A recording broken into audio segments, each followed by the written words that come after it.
Now, it's kind of crazy to think about it, but Quinn Hughes is about to enter his 8th NHL season, and out of the 7 previous NHL seasons that he's played, he's only made the postseason 2 times. And considering the greatness of Quinn Hughes, that's not good enough. He has a 95 overall, the highest rated left defenseman in the league, one of the best defensemen in the league. Like, he's right up there with Cale Makar. When you're talking about the 2 best defensemen in the league, you're talking about Quinn Hughes and you're talking about Cale Makar. However, Cale Makar has something that Quinn Hughes doesn't have, and that's a Stanley Cup. Well, in today's video, we're going to give Quinn Hughes the career that he deserves. Not only are we going to win this man a couple Stanley Cups, but he's going to have one of the greatest careers of all time. However, in order for him to have one of the greatest careers of all time, we're going to have to rebuild this Vancouver Canucks team because this team needs a lot of work. Last season was an absolute disaster across the board for this team. Nothing really went right. However, with Stick on the ice taking over as GM, I can certainly turn this team around. And really, I think all this team needs in order to see success is an elite Thatcher Demko. And we have him locked down for a handful of years, 4 years to be exact.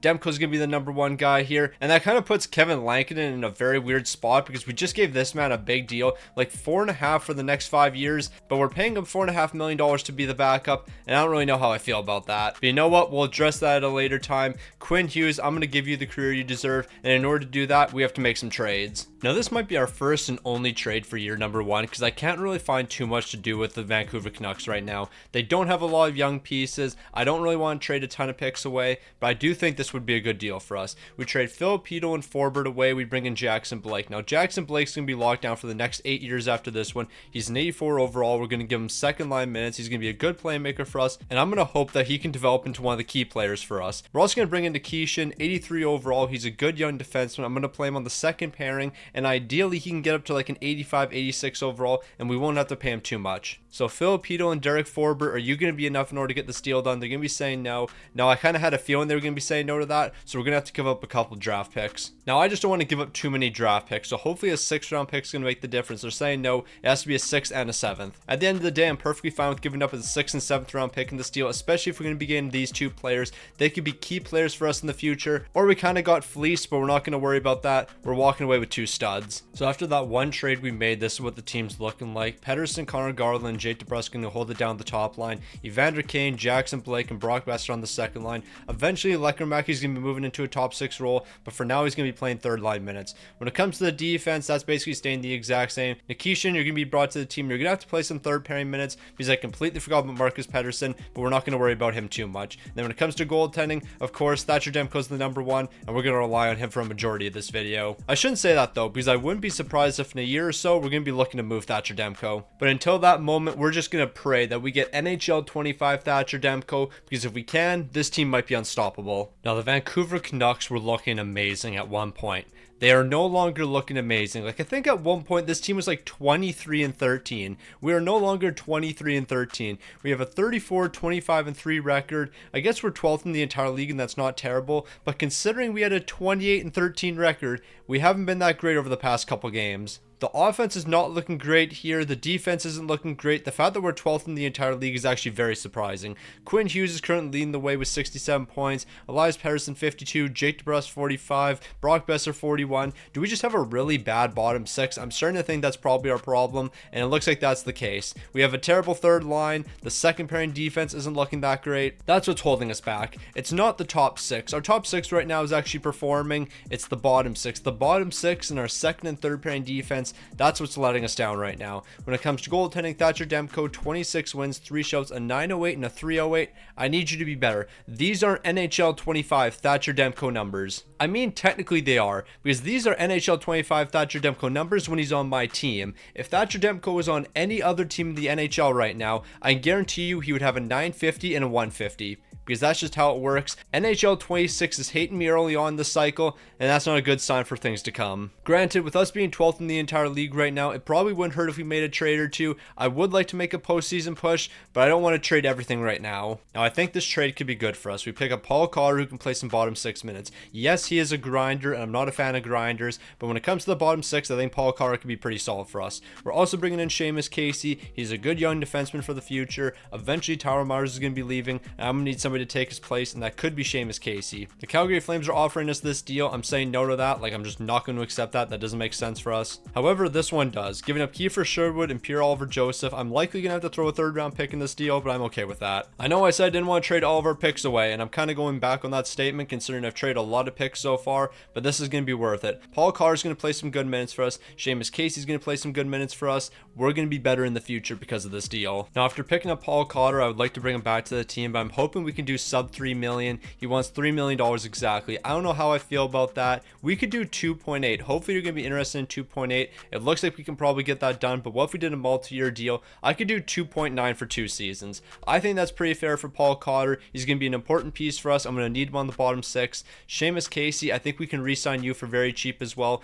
You're looking for 1.3 million. What if we did a 3-year deal? Then you want 1.4. How about a 4-year deal? Then you want 1.7. How about a 5-year deal? You want 1.9. We're doing 5 years at 2.2 million. Make that 2.3 million. Seamus Casey is going to be returning to the team, and he's going to play some big minutes for us. When it comes to Nikishin, we'll figure that one out later. I think we're going to have to wait for the salary cap to go up. I'm not going to lie, that's a tough look. Seamus Casey will not be returning to the team. Did Paul Carr reject our offer too? Hold on now. Did Paul Carr reject or accept? I got to go look at that again. All right, never mind. Paul Carter is going to be accepting the deal. I didn't really read what he actually said to us. For a second, I thought he rejected, but never mind. He's going to be accepting. Now, when it comes to Seamus Casey, I know he's rejecting because he doesn't want to be in the Vancouver market, but I still think we can get this done. I'll do $2 million for the next 4 years. I'll overpay by a ton. Your contract interest is almost maxed out. How about we do 3 years at $2 million? Then it's maxed out for sure. I know you don't really want to be in the Vancouver market, but I think we can still get this done. Like, your contract interest is all the way maxed out. I know your organizational interest isn't maxed out, but you're going to be stacking bread with Vancouver, and it looks like that's going to make the difference. Seamus Casey, welcome back for the next 3. Now, Vegas had a decent enough finish to the season where they're going to be securing a playoff spot, 9th in the entire league, a 45-31-6 record.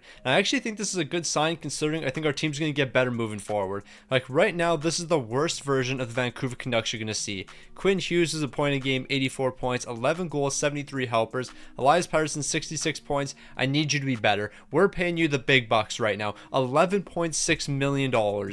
I can't have you only picking up 66 points. You have to be better. Jake DeBrusk, 62 points, 31 goals, 31 assists. You're holding up your end of the bargain. Brock Besser, I need you to score some goals. 19 goals is not enough for me. I don't know what you're doing here. When it comes to Thatcher Demko's numbers, 36 wins, 5 shots, a 910 and 295. NHL 25 Thatcher Demko might be here. Let's see if he can step it up in the postseason. And he's definitely going to need to step it up in the postseason. We have a tough matchup in the first round as we're taking on the Vegas Golden Knights. Now, we're about to find out whether or not Thatcher Demko is going to step up or let me down in NHL 26. Well, he's allowing 5 goals in game number 1, and that's not really ideal. Yes, we have a 2-0 series lead right now, but I'm not going to forget about what happened in game number 1. Bro allowed 5 goals. We do have a 3-1 series lead right now, and he's kind of showing up for me. If we can close this out in game 5, I might have some faith. Okay, I think I have faith in Thatcher Demko. Like, so far, he's looking pretty solid. Yes, game number 1 wasn't really ideal, but since then, he's been looking pretty solid. We're going to have a tougher matchup here in the second round, so we're taking on the Edmonton Oilers.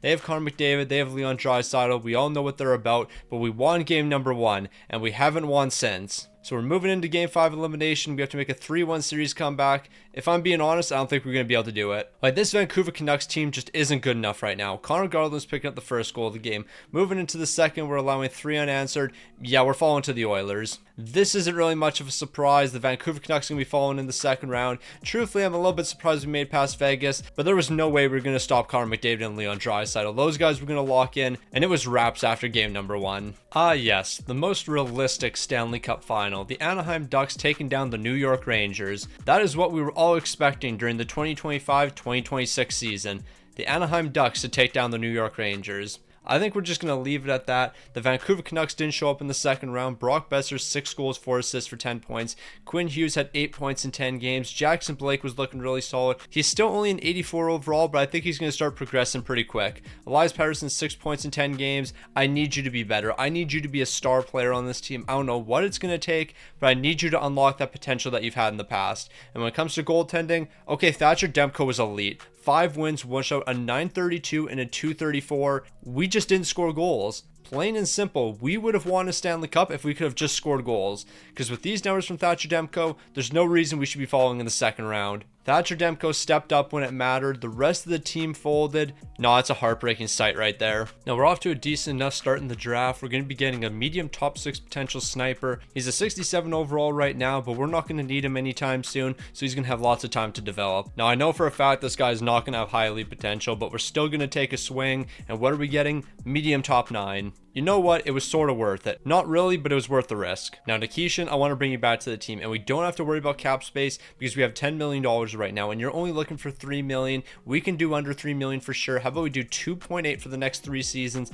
That's going to be a great deal for you. So Nikishin's going to be returning to the team. He's actually rejecting that. Okay, let's circle back here. Nikishin, I will just give you exactly what you're looking for, which is a 3x3. If I'm giving you exactly what you're looking for, there's no reason you should say no, and he's going to be accepting. Cool. So we're moving on to our next deal, and I have no clue what that's going to be. Evander Kane, I'm not bringing you back to the team. Teddy Bluger, I'm not going to bring you back to the team. With everyone else, it's just probably going to be 2-way contracts. I'm not looking to spend an absolute bag here. Now this is going to be by far the most important part about the offseason. The Quinn Hughes contract extension. How much is he looking for? 17.8 for 1 year. I can't do a 1-year deal. If we're going to be bringing Quinn Hughes back to the team, we have to do multiple years, and he's not willing to sign that right now, so we're going to have to hold off with an extension. Eventually, Quinn Hughes will return to this team, but I can't do $17 million for 1 year. So if we can't re-sign Quinn Hughes, how about we just bring Lekkerimäki back? He's looking for $2.1 million. I can do $2 million for the next 2. I think that's a pretty solid deal for him. A nice little 2x2 for Lekkerimäki. He's going to be returning. Now, when it comes to all the moves we're going to be making over the offseason,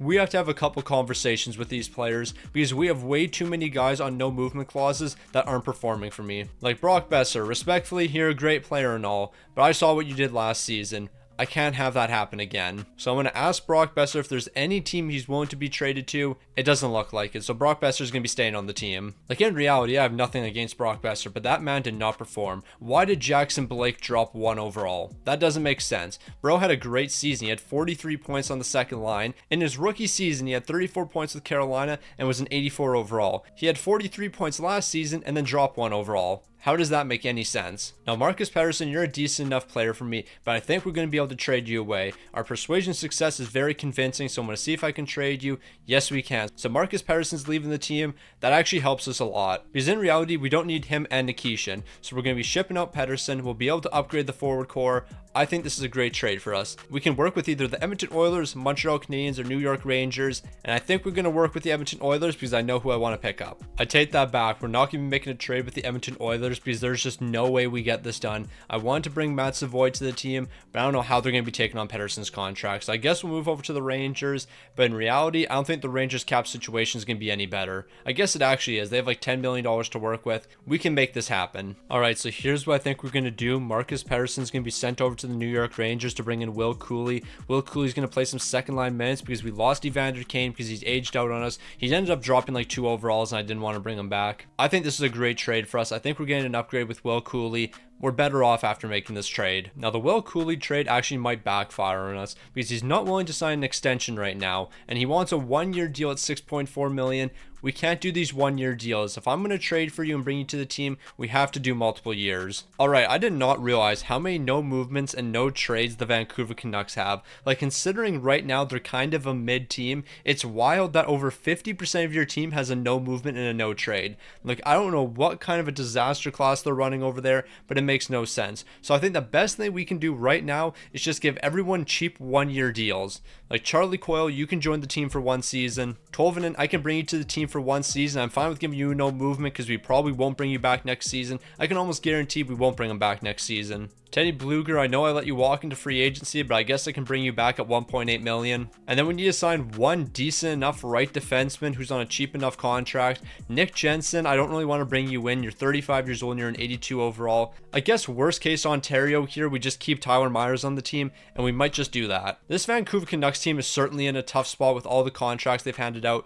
Jordan Eberle, I will bring you to the team. We'll do $3 million for 1 season. Like, I don't know what this team has been doing over the last couple of years, but the fact that you give gave almost everybody a no movement. That doesn't make any sense to me. Like, just look at this team. Quinn Hughes, we're not trading away. Hronek has a no movement. Pettersson has a no movement. Braden Coots is a young player, we're not trading him. Connor Garland has a no movement. Jake DeBrusk has a no movement. Lekkermaki's young, we want to keep him on the team. Brock Besser has a no movement. We just traded for Will Cooley and he's a young player, we don't want to get rid of him. Tyler Myers, he has a modified no trade. Basically, anyone that has a significant amount of money on this team has a no movement and we can't trade them away. And then on top of all that, we're still paying Oliver Ekman-Larsson money. So yeah, this team has been an absolute disaster class. Now, unfortunately, Jordan Eberle's not going to be joining the team and he's going to be going to the Colorado Avalanche instead. But that's not the end of the world because we got every other free agent we wanted. Now, I need big bounce back seasons from a lot of players. Elias Pettersson, I need you to return into a superstar. Connor Garland, I need another great season from you. And Jake DeBrusk, same with you. I need you guys to be absolutely locked in.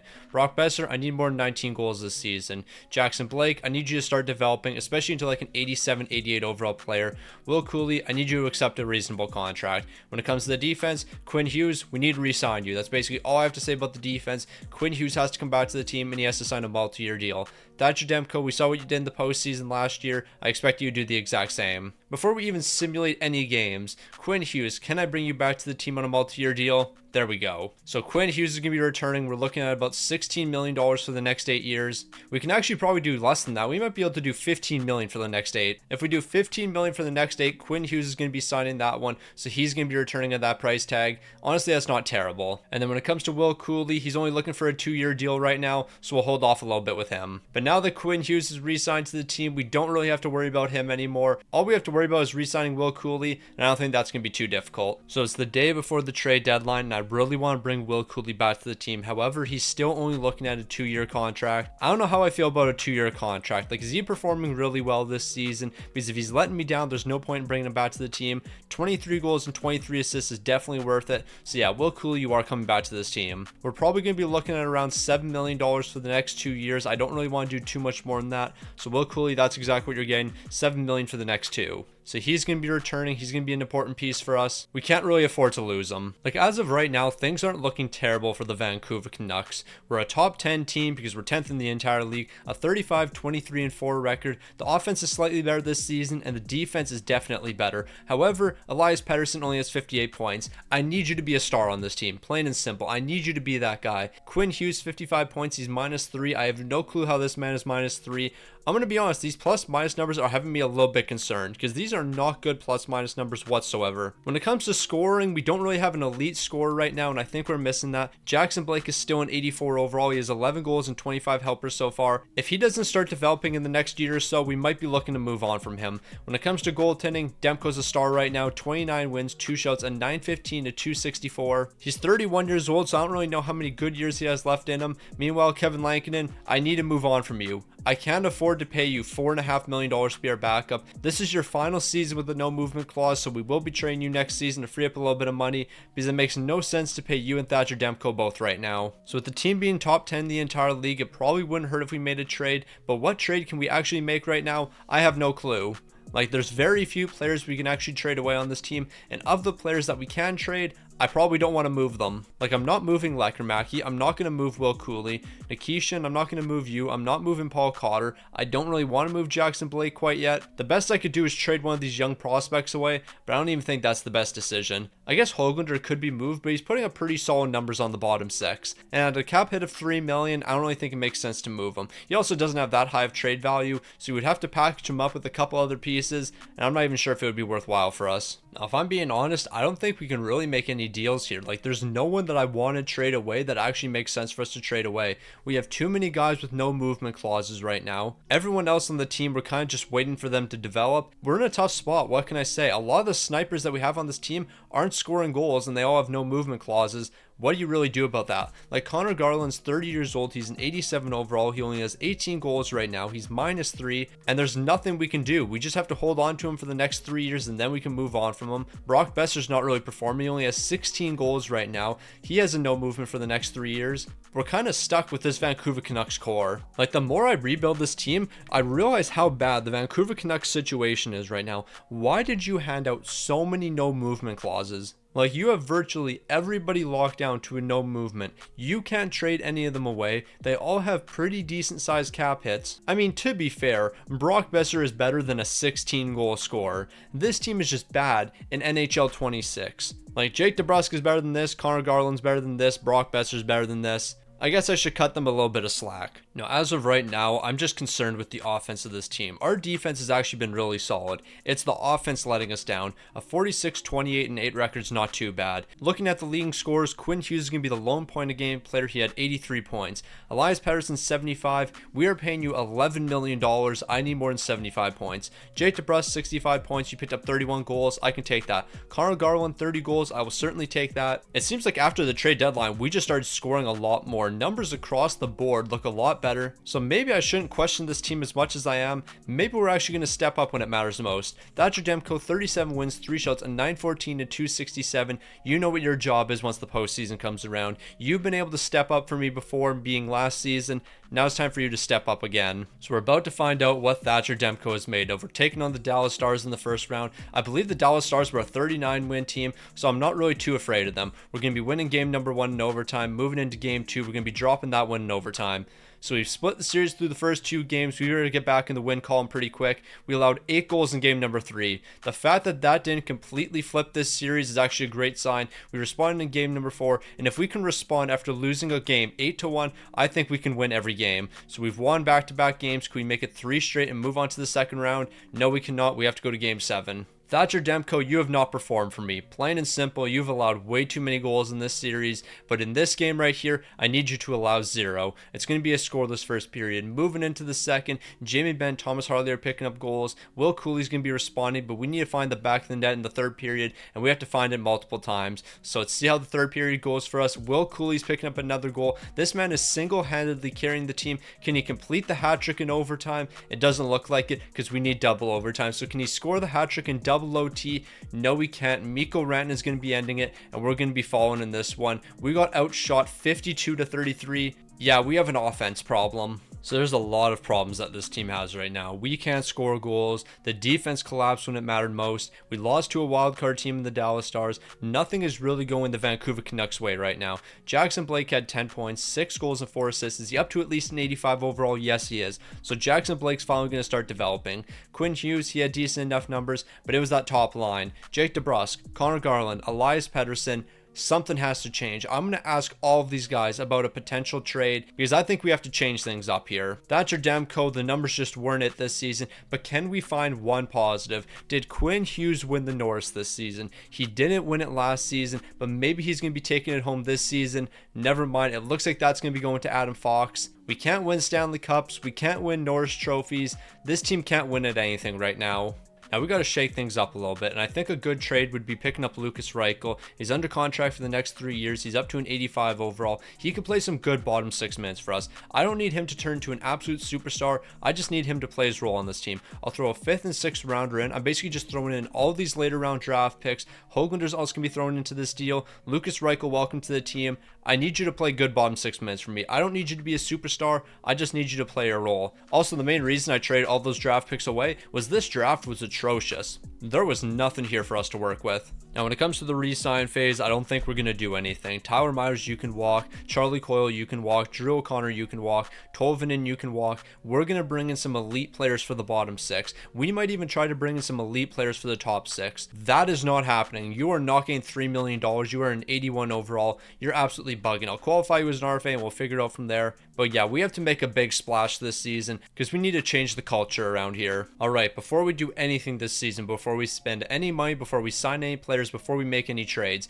Kevin Lankinen, we have to move on from you. You're off to Detroit. I'm not looking at any of the other offers. I just want to get Kevin Lankinen off this team. It frees up $4.5 million. We have almost $20 million to work with in cap space. Who can we sign?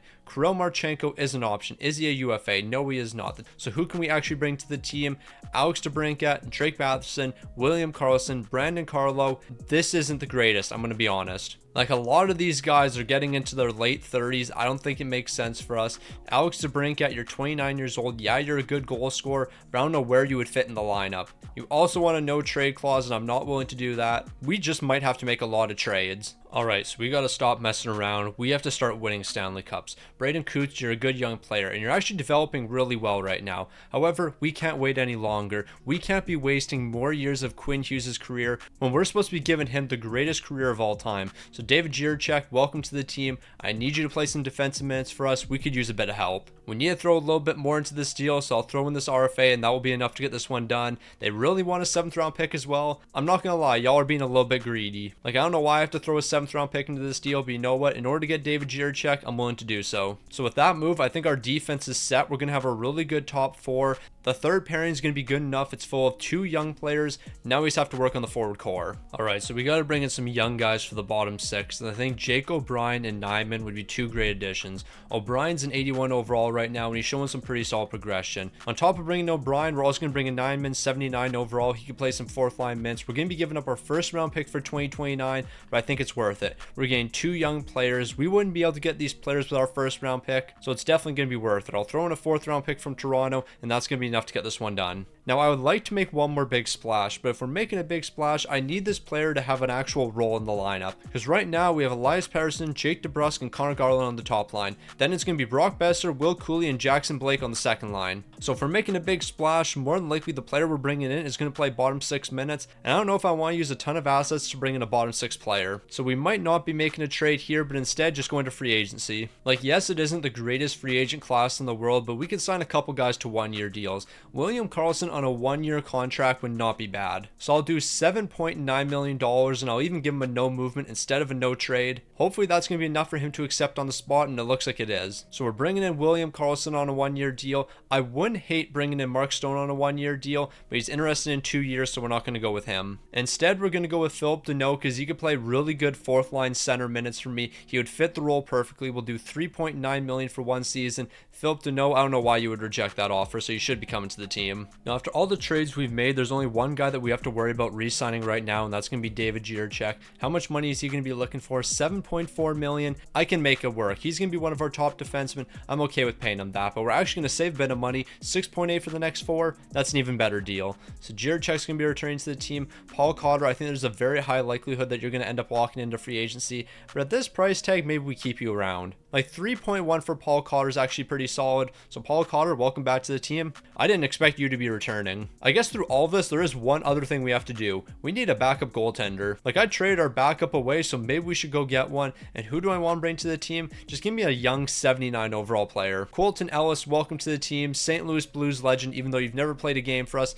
$950K. I'm giving you $150K more just because you're in the St. Louis Blues organization. Now, this is a big season for the team. Can we finally get over the hump and start scoring some goals? Can we be consistent throughout the entire lineup? The success of this team is heavily reliant on our offense. We know our defense is elite. Quinn Hughes has been a superstar since year number 1. The second pairing is looking amazing. The third pairing is going to hold it down. They're a good young core. We can believe in this team. And then when it comes to goaltending, we know what Thatcher Demko can do. Time and time again, he stepped up in the postseason. Well, maybe not last postseason, but the very first postseason we were in, Thatcher Demko stepped up. Now we need to supply him with a little bit of offense, and once we do that, we're 8-peating. Now, an 8-peat might be a little bit of a stretch. You get the point. Give Thatcher Demko a little bit of offense, and no one's going to stop you. Now, I never thought I would reach this point in a rebuild, but here we are. There's nothing I can do with the Vancouver Canucks right now.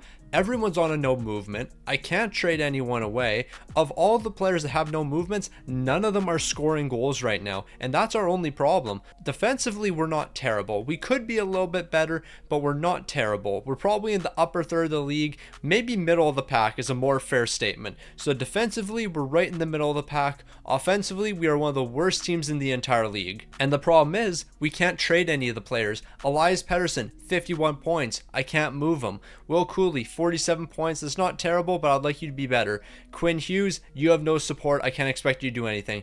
Jake DeBrusk, 17 goals. Connor Garland, 14 goals. Brock Besser, 18 goals. You 3 guys are the big-time goal scorers, and none of you are scoring goals. I think we might be able to trade Jake DeBrusk. His modified no-trade clause is kicked in, so we can move on from him. Connor Garland, Brock Besser, we're going to have to hold off a little bit more with both of you guys. But we have to bring in a true goal scorer. Like, we need somebody that's going to take a stupid amount of shots, but also puts the puck in the back of the net. Now, who is that player going to be? I have no clue, because they also have to be somebody that we can realistically trade for. And just looking at a lot of the players right here, I don't know which of these guys we can realistically trade for. Like, ironically, Jake DeBrusk is one of the guys who's taking the most shots right now. He's just not scoring goals. Like, I was thinking about maybe a move for Tage Thompson, but he's actually taking less shots and his shooting percentage is even worse than Jake DeBrusk, so I guess we don't go with Tage Thompson. I don't know who we bring to the team, but we need something. Now, we've reached the point where we just straight up have to take a risk. We have to get very risky. So Jake DeBrusk, ironically, I'm going to send you back to the Boston Bruins. I'm hoping we can walk away with at least a first and 2 second rounders. I don't think we'll be able to get all of this, but if I have to flip picks with them, I'm willing to do so. So I'm going to offer this package over. They're saying no. I'll give you a 3rd round pick. So I'll give you a 3rd round pick, and then hopefully that's going to be enough. They're saying no, they want a little bit more. That's fine. I'll give you a 7th rounder and we'll get this deal done. We are then going to use these picks to get the player we actually want. However, the player that we actually want is very risky. Okay, you might think I'm crazy making this deal, but there's method in the madness right now. We need to take on Ekholm's $7 million because we have to flip it somewhere. Because in order to get this deal done with the Calgary Flames, we need to send Ekholm over just so they can reach the cap floor. We're getting Sharon Govich. Right now, he is lighting the lamp. He has 30 goals this season. He is shooting 18%, which is incredibly unrealistic and not sustainable. But I don't care. We need to take a risk, and Sharon Govich is a good risk. They're saying no to 1 second rounder. That's perfectly fine. We have 3rd round picks we can work with. Here's a 3rd round pick from the Vancouver Canucks. Hopefully that's enough to get this done. They're saying no. We'll do multiple seconds. I'll give you a 2nd rounder for 2029 from the Vancouver Canucks. That's enough for Sharon Govich.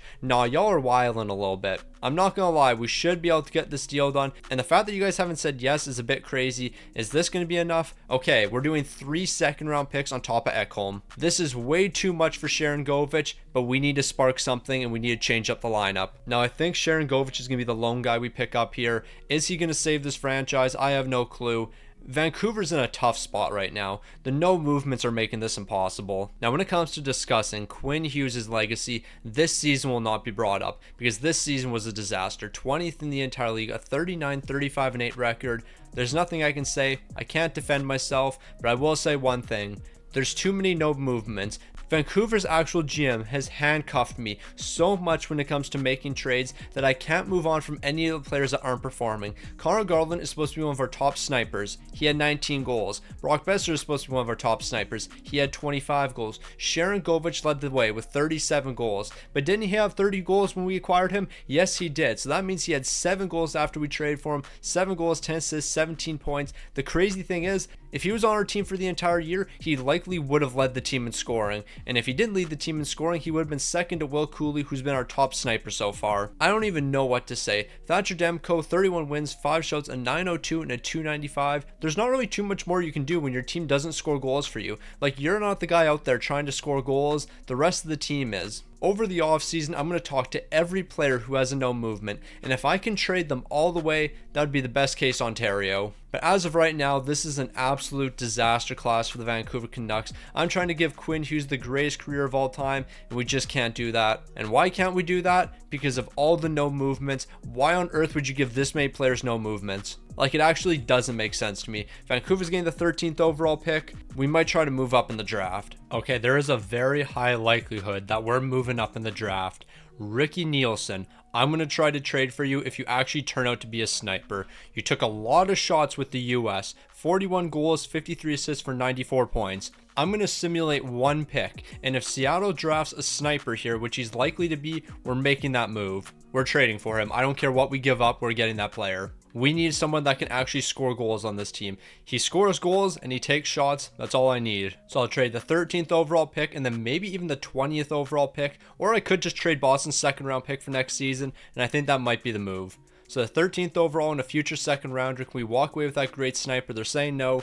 We might have to give up both 1st round picks, but if we have to, I'm willing to do so. We also could just trade Lucas Reichel away. He's under contract for 1 more year, and then we're probably not going to be able to re-sign him. So I'll throw him into this deal. Is that going to be enough for the 1st overall pick? There we go. We have our future superstar. Unfortunately, he's not going to be helping us immediately, but he still will be a star. Now, that's not going to be the only trade we make here, because there was one other player that I was very interested in. He had high top 6 potential. He's starting off as a 67 overall. However, he's likely going to develop quickly, and we could desperately use a player like him. So I'm going to trade the 20th overall pick for him. I don't care if he just went 5th overall. We're going to trade the 20th overall pick for the guy that just went 5th overall. Does it make sense? No. but it doesn't matter because we're still going to get him. He's a 67 overall. Hopefully he took a lot of shots last season. He took 270 and he played with the Moose Jaw Warriors. Yeah, we're 100% trading for this man. And while we're trading for him, we actually might be able to get Seneca as well. We might be able to get both of these guys right here for the 20th overall pick. I'm going to send it over to the Ducks. They're saying no. Who else should we throw into this deal? You know what? We could throw Nyman into this deal because I'm actually not 100% sure if we're going to need him. We're picking up 2 left wingers.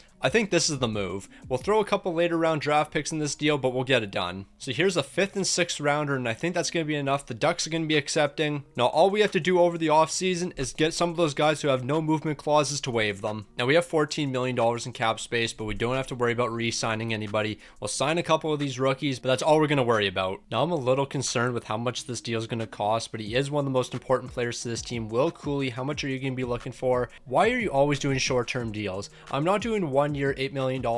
We're holding off with Will Cooley. I do want to bring him back to the team, but I can't do 1 year. Seneca, we can definitely do this. I'll do 2.8 for the next 3 years. Actually, I'll make that 2.9 for the next 3. So Seneca's going to be coming back to the team. That's a pretty solid contract for an 84 overall. Lekermack, I would love to bring you back as well. You want 4.1 million. I'm not sure if I can do that. Also, Nikishin, why'd you drop so much in overall? Why are you down to an 83? You were an 85 not that long ago. That's wild. Like, that actually makes no sense. On top of giving out a key extension to Will Cooley, there's another key player that needs an extension. That's going to be Thatcher Demko. We're going to do 7.5 for the next 3 years. We're not doing any clauses though, so if we have to trade him away in the future, we're going to be able to do so. Now, the most important thing we have to do over this offseason, talk to all of these guys with modified no trade clauses. We're looking to move them all. Starting with Elias Pettersson, he's probably the one I want to move the most. There is no reason for you to still be on this team. I do not want you here. He is not willing to move. I guess we're going to be stuck with this man for the entire rebuild. Brock Besser, you're the next player I want to move, and unfortunately, we're not going to be able to do that either. So it all comes down to Connor Garland. Can we get any one of these guys off the books?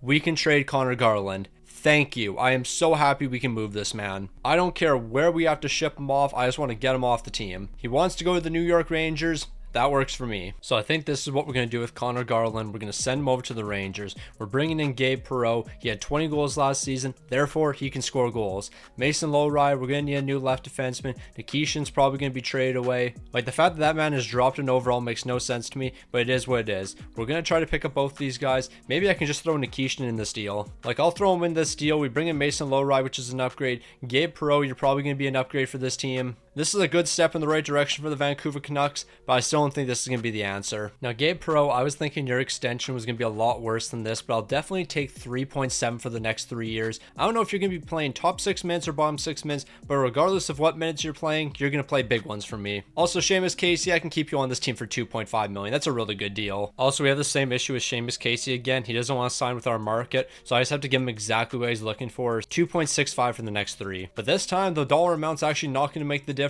Seamus Casey's just not going to be returning. Okay, it seems like Seamus Casey's organizational interest has actually gone up, so we might be able to keep him on the team. We'll do 2.8 for the next 2. Alright, so Brock Besser, I have to move you down to the 3rd line. Like, you just can't play any more minutes for me in the top 6. You haven't performed. Lekermack, you take a lot of shots. You took 202 last season. That's good enough for me. You're getting a larger role. Nielsen, you're an 82 overall. You took a lot of shots in the U.S. development program, so I'm going to trust you in our top 6. This is going to be a very risky season. We are going to rely on these 2 guys to have career seasons. We're going to hope the bottom 6 is going to be really good. When it comes to the defense, no concerns. When it comes to goaltending, no concerns. I guess I should get a backup. That probably wouldn't hurt. So I'm going to go quickly sign a backup goaltender, and then we're going to dive into this season. And hopefully this season, we're finally going to find the back of the net. When it comes to a backup goaltender, Jan Bednar, here's $800K for 1 season. You can be my backup. All right, there's no more playing around. 4th in the entire league, a 38-21-5 record. We are actually scoring goals this season. We are keeping the puck out of the net as well, but we are scoring goals this season. Very rarely does this happen for the Vancouver Canucks.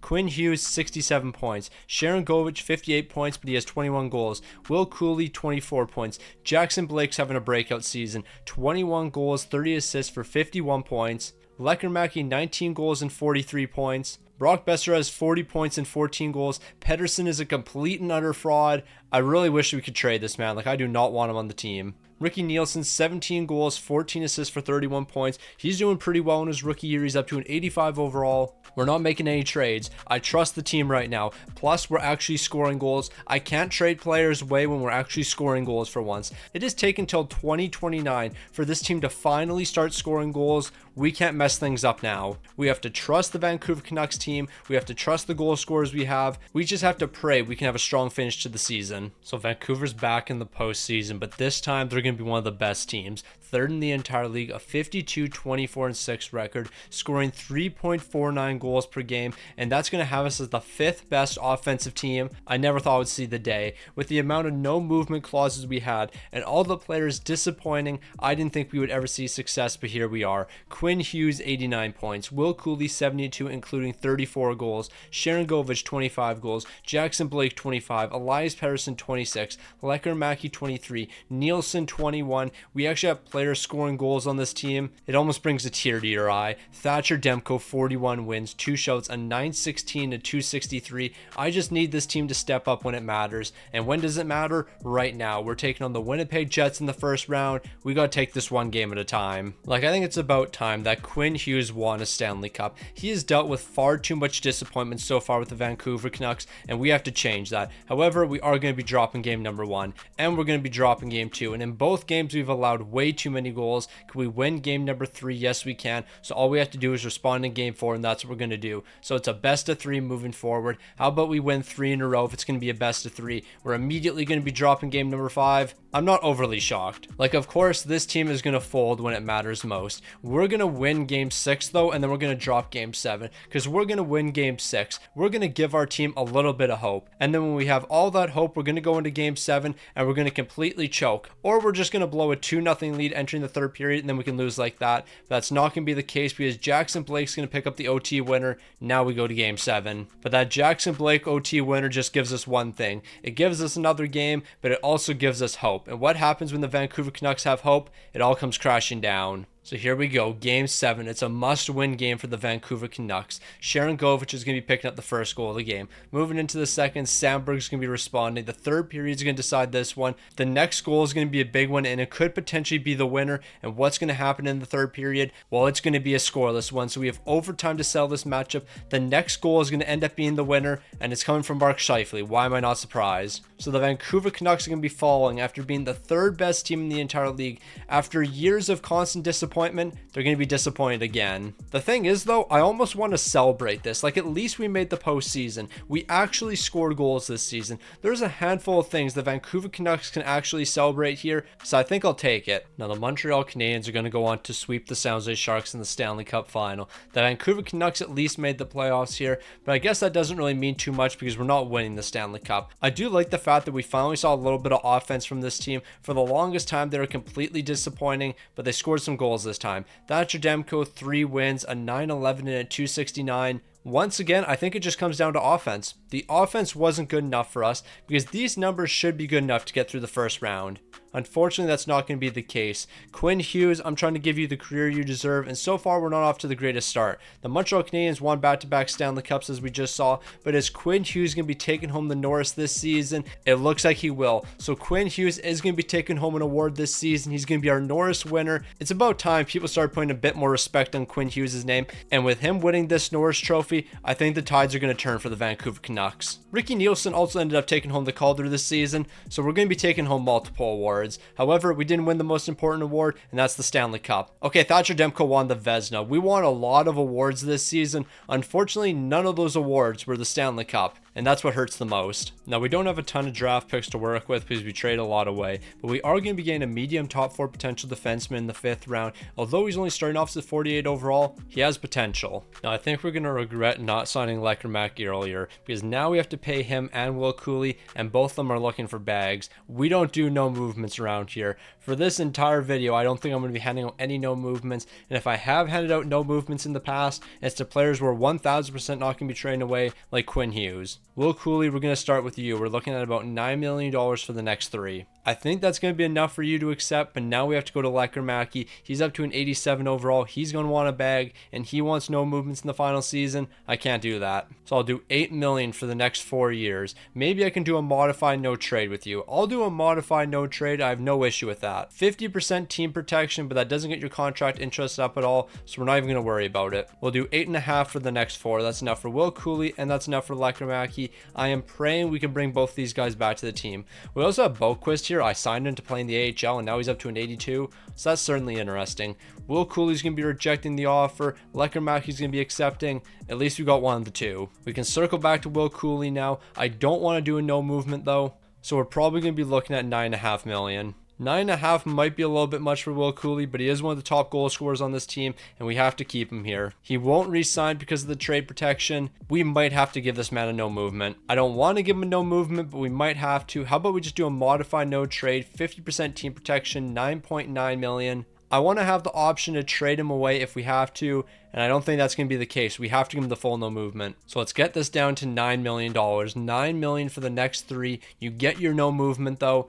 I don't see why he would be saying no to this deal. Okay, now he's saying no because the dollar value isn't right. Okay, $10 million. I will actually give you more than what you're asking for. Here is $25K more than what you're asking for. $10 million, you get your no movement, you get everything you want. Will Cooley, are you going to be signing? Yes, you are. Now, after making it through the re-sign phase, there's a couple more guys that need extensions. Jake O'Brien, I'll give you 3.1 for the next 2 years. Mason Lowry, I would like to keep you on this team. I'm hoping you're not asking for too much. I don't think I can do 7.9, so I think we're just going to ride out your contract. Sharon Govich, although you've been a great player for us, I'm looking to move you because I think we can bring in a better sniper for the top line. Now, Brock Besser, although you're currently my favorite Vancouver Canuck, so far in this video, you've been an absolute disaster. So you're joining Nashville. We're getting Camel back in this deal. I don't care if we have to give up draft picks. I need to get Brock Besser off this team. Here is a 2nd round pick. I'm willing to give so much up just to get Brock Besser off this team. I think Brock Besser's a dog. I think he's a great player, but so far in this video, he's been a massive disappointment. Now, Sharon Govich, we're going to move on from you as well because you're looking for $10 million when it comes to an extension. I just can't do that.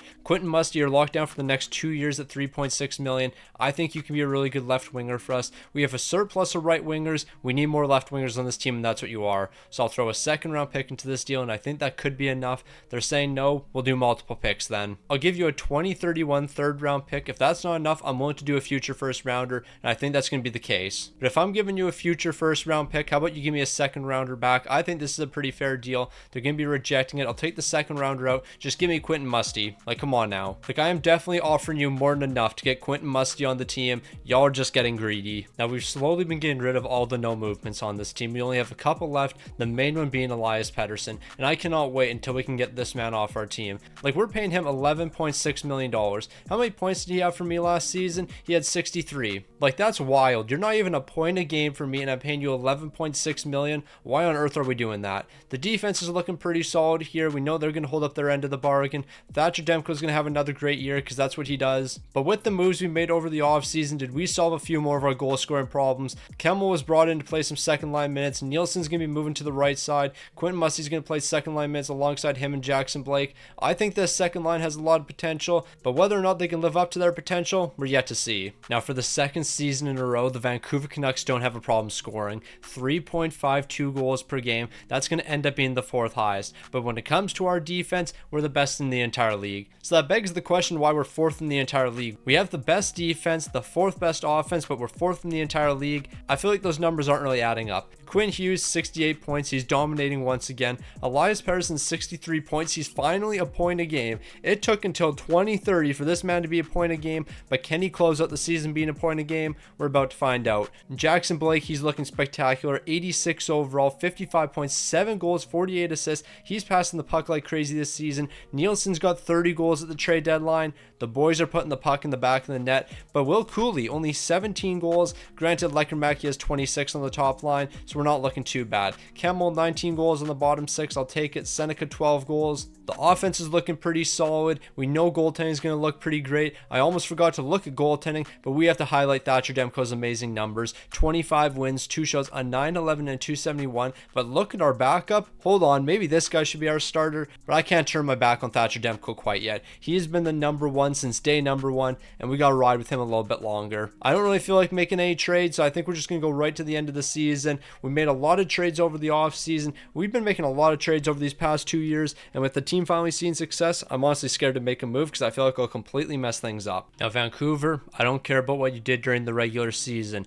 Quinn Hughes, I don't care about what you did during the regular season. I don't care about what anyone on this team did during the regular season because the regular season means nothing. The only thing that matters right now are Stanley Cups, and we haven't won one for Quinn Hughes. He's been able to win a Norris, but he hasn't won a Stanley Cup, and that's the goal. We have to give this man the greatest career of all time. Ignore the fact that we already simulated game number 1. I over-simulated, but that's perfectly fine because we won game 1. So we won game number 1, and you know what? It was a commanding victory. 6-1 against the Edmonton Oilers. That's the perfect start to this postseason. But I need the boys to keep on rolling. I need to keep on scoring goals here. We need to keep on defending. We need to keep on doing absolutely everything. And so far, things are looking good. Ignore what happened in game number 3. Ignore what happened in game number 4. We're going to pretend both of those games didn't happen. Game 5 is the most important game moving forward, and we're going to win that one 3-1. Let's close it out in game number 6, because if we have to go to game 7, we're 1000% going to be losing. That's a tough look. It's going to be another first round exit for the boys. Like, I don't even know why I have faith in this Vancouver Canucks team, because no matter what, they're going to find a way to disappoint us. They just do it in different fashions. Matt Savoy's picking up a power play goal, a man I want to trade for earlier but didn't, and if the Oilers win this game 1-0, I might lose my mind. That's not going to be happening. We're going to be making the comeback in the third period. We're picking up 2 goals, but we still have overtime to settle this one. They still have McDavid, they still have Draisaitl, so there's those 2 guys that we have to worry about heading into overtime. We do have a lot of goal scorers on this team, and I'm praying that one of them can show up in overtime. Connor Zari's ending it. That's back-to-back years we've lost in game 7, and that's back-to-back years where the offense just hasn't shown up. Like 2 goals scored in game 7, 1 goal scored in game 6. These are must-win games for us, and our offense isn't showing up. We got shut out in game number 3. Like, in our last 5 games, we only scored 10 goals. That's not good enough. We need to score more than 10 goals across 5 games, especially when we get to the postseason. Now, I just want to point out we're in the year 2030, 5 years down the line, and who is winning the Stanley Cup? The Florida Panthers. And who are the Florida Panthers beating in the Stanley Cup final in the year 2030? The Edmonton Oilers. You can't make this up. There is no way we're 5 years into this and the Florida Panthers and Edmonton Oilers are still battling it out in the Stanley Cup final and Edmonton's still losing. I don't care about the offense from this team because it was basically non-existent. When it comes to goaltending, Thatcher Demko, a 900 save percentage and a 272. Yes, these numbers aren't elite, but they could be a lot worse. Okay, you know what? I take that back, because looking at every other goaltender, you posted terrible numbers compared to basically everyone else. Yeah, you had one of the lowest save percentages and highest goals against, and that's actually kind of wild considering you only posted a 272. Look at these save percentages from players who played a minimum of 5 games. 931, 929, 927, 925, 925, 923, 923, 921, 921. No, we got to work on goaltending because we do not have one of these goaltenders. All of these guys were absolutely locked in. But I guess before we head to next season and try to make this team a little bit better, is there anything that we can celebrate here? And when I say that, I basically mean, did Quinn Hughes win the Norris this season? Yes, he did. Back-to-back Norris trophies for Quinn Hughes, but it doesn't really mean anything unless we bring home a Stanley Cup, and we haven't been able to do that yet. Quinn Hughes, you deserve a Stanley Cup more than a lot of players in the NHL right now. You've won back-to-back Norris trophies. I'm really hoping we can give you a Stanley Cup and the Vancouver Canucks a Stanley Cup sooner than later. Now, up until this point, the draft wasn't looking too good. However, we're walking away with a lowly potential defenseman. But the best part about this defenseman is he currently plays for the Moose Jaw Warriors. That's right, we drafted a Warrior. He's going to turn into a superstar, no question about it. Now, remember how we traded for Morrissey not that long ago? He has high top 6 potential. Well, he's up to an 81 overall now. It's time for him to get his entry-level contract. He's going to play some good bottom 6 minutes for me this season. When it comes to Elias Pettersson, the defenseman, I guess we could bring him back, and $3 million isn't that bad. I don't really want to do $3 million, so how about we do 2.9 for the next 2? Actually, let's just make that $3 million and keep it simple. So he's going to be returning to the team, and I think the only player leaving the team is going to be Mason Lowry, because I'm not giving him $8.4 million. That's just not happening. Now, before we hand out any extensions, re-sign anybody, there's one thing we have to do. We have to have our conversation with Elias Pettersson and try to convince this man that he doesn't want to be on the Vancouver Canucks. Like, you really don't want to play for Vancouver anymore. Like, you've never really wanted to play for the Vancouver Canucks. You're happy here and not open to trade discussions. That kind of sucks. So we're going to be stuck with him for a little bit longer, but you know what? It's not the end of the world. Ricky Nielsen, I need to bring you back to the team. You were one of the most important players, and at $9.6 million, this is a no-brainer. But of course, I want to do a little bit less than $9.6 million, so how about 9.2 for the next 4? He's going to be returning to the team. That's going to be a great deal for us. Now we're moving on to Quentin Musty. He wants 7.8 million. We can make that happen. But how about we try to save a little bit of money and we do 7.3 for the next 2 instead? When it comes to Kemmel, I'm actually thinking we're probably going to trade you away because you turned into a bottom 6 player and I don't really need you to play bottom 6 minutes, especially at 7.5 million. So I think we're actually going to trade you away. Gabe Perreault, if we can keep you on the team for a reasonable price, I'll do that. And you know what? 3.7 is actually not terrible. But I'd like to do a multi-year deal, so how about we do 3.8 for the next 2? So Gabe Perreault is going to be sticking around. Paul Cotter, I guess I can keep you around as well. But maybe not because I don't really want to give you $5 million.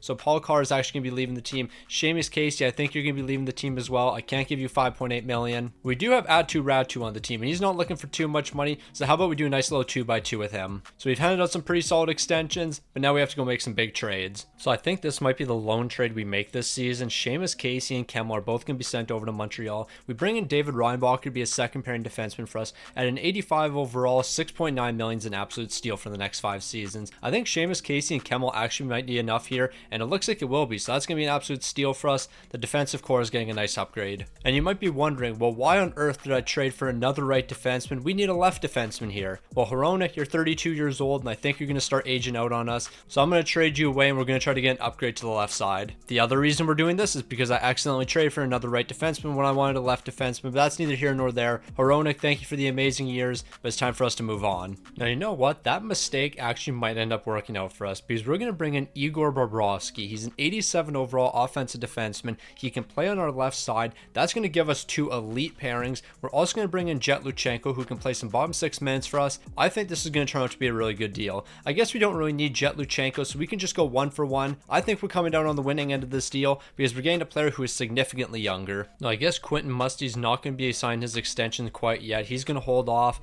but I think if we give him a bit more money, we can get him to rejoin the team. Also, I have no clue who this guy is. I gave him a contract. He's going to be rejecting it. All right, then. I guess you don't have to come back to the team. I think you were an AHL player and you're rejecting a contract. Like, bro, what are you doing? Yeah, this man is a 72 overall and he's saying no to a contract extension. What are we doing here? Here's a 2-way contract. Here's $975K. I don't know why you're saying no to that. But when it comes to Quentin Musty, $7.8 million for 1 season. I don't know how I feel about that. I know I was willing to give him a contract not that long ago, but maybe we make a move here. Okay, I think this is actually the deal. We trade Quentin Musty for Adam Fantilli. He's under contract for an additional year, but his cap hits a little bit more. This deal actually works out for us a little bit better because Adam Fantilli is a center. Right now, we have a lot of wingers on the team, but we definitely could use a bit more center depth. So with Quentin Musty not being enough, I'll throw in a 2nd round pick as well, and I think that should be enough for Adam Fantilli. They're saying it's a little bit low. That's perfectly fine. Here's a 6th round pick as well. Adam Fantilli, welcome to the team. You're going to help us a ton. Also, that AHL player, he rejected another contract. Plain and simple, you just won't return to this team. Now we're going to try something different this season. Jackson Blake, Adam Fantilli, and Nielsen, I want you guys on the top line.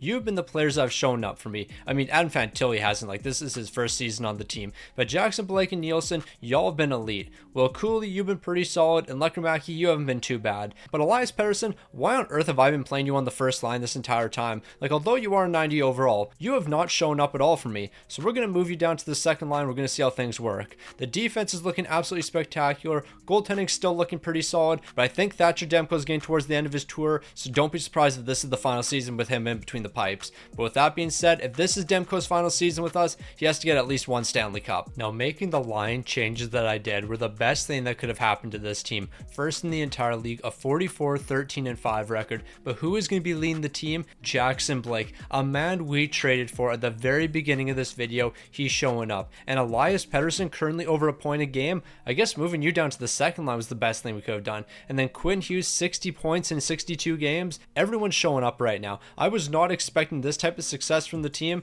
but everyone's looking amazing. Thatcher Demko's looking great. 35 wins, 6 shots, a 916, a 248. I don't think there's any reason why we can't win a Stanley Cup this season. The offense is elite. The defense is elite. Jackson Blake's leading the way. Who would have expected that? That turned out to be one of our best trades. I don't recall exactly what we traded for Jackson Blake. It was Philip Hedl and something else. I don't recall what the other piece was, but that turned out to be an absolutely spectacular deal. Jackson Blake leading the way for the boys. Who would have thought?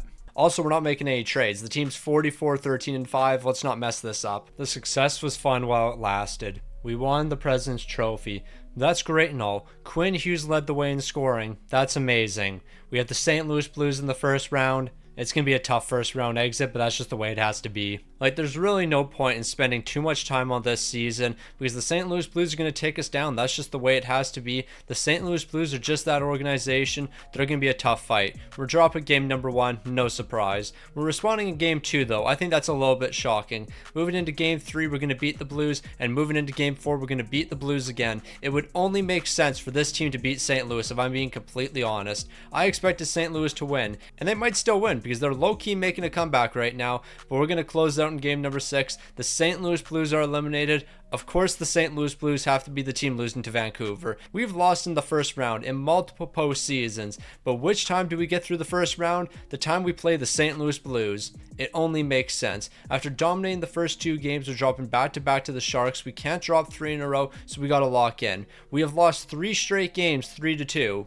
I think we know what's going to happen in game number 6. Like, for some reason, we just keep allowing 3 goals, but we only score 2. I don't know why that's the case here. Will Smith's picking up the first goal, but we're responding with back-to-back goals. Moving into the second, we are down 3-2. If the third period is scoreless, then it's officially rigged. I think it was scoreless. It was actually scoreless. There is no way we just lost 4 games in a row and lost all of them 3-2. How on earth is that even possible? We won the first 2 games, 5-0 and then 5-1, and then 3-2, 3-2, 3-2. We lost 4 straight games 3-2. There is no way that happened. Like, if you're going to lose 4 straight games 3-2, do it in the first round to the St. Louis Blues. Don't beat my St. Louis Blues and then lose 4 straight games 3-2. Like, that's just disrespectful to me. Now, the Dallas Stars are going to go on to win the Stanley Cup, taking the Pittsburgh Penguins down in 7 games. But why on earth did we lose 4 straight games 3-2? Jackson Blake, you're turning into an absolute superstar. 88 overall, you got yourself an X Factor, you love to see it.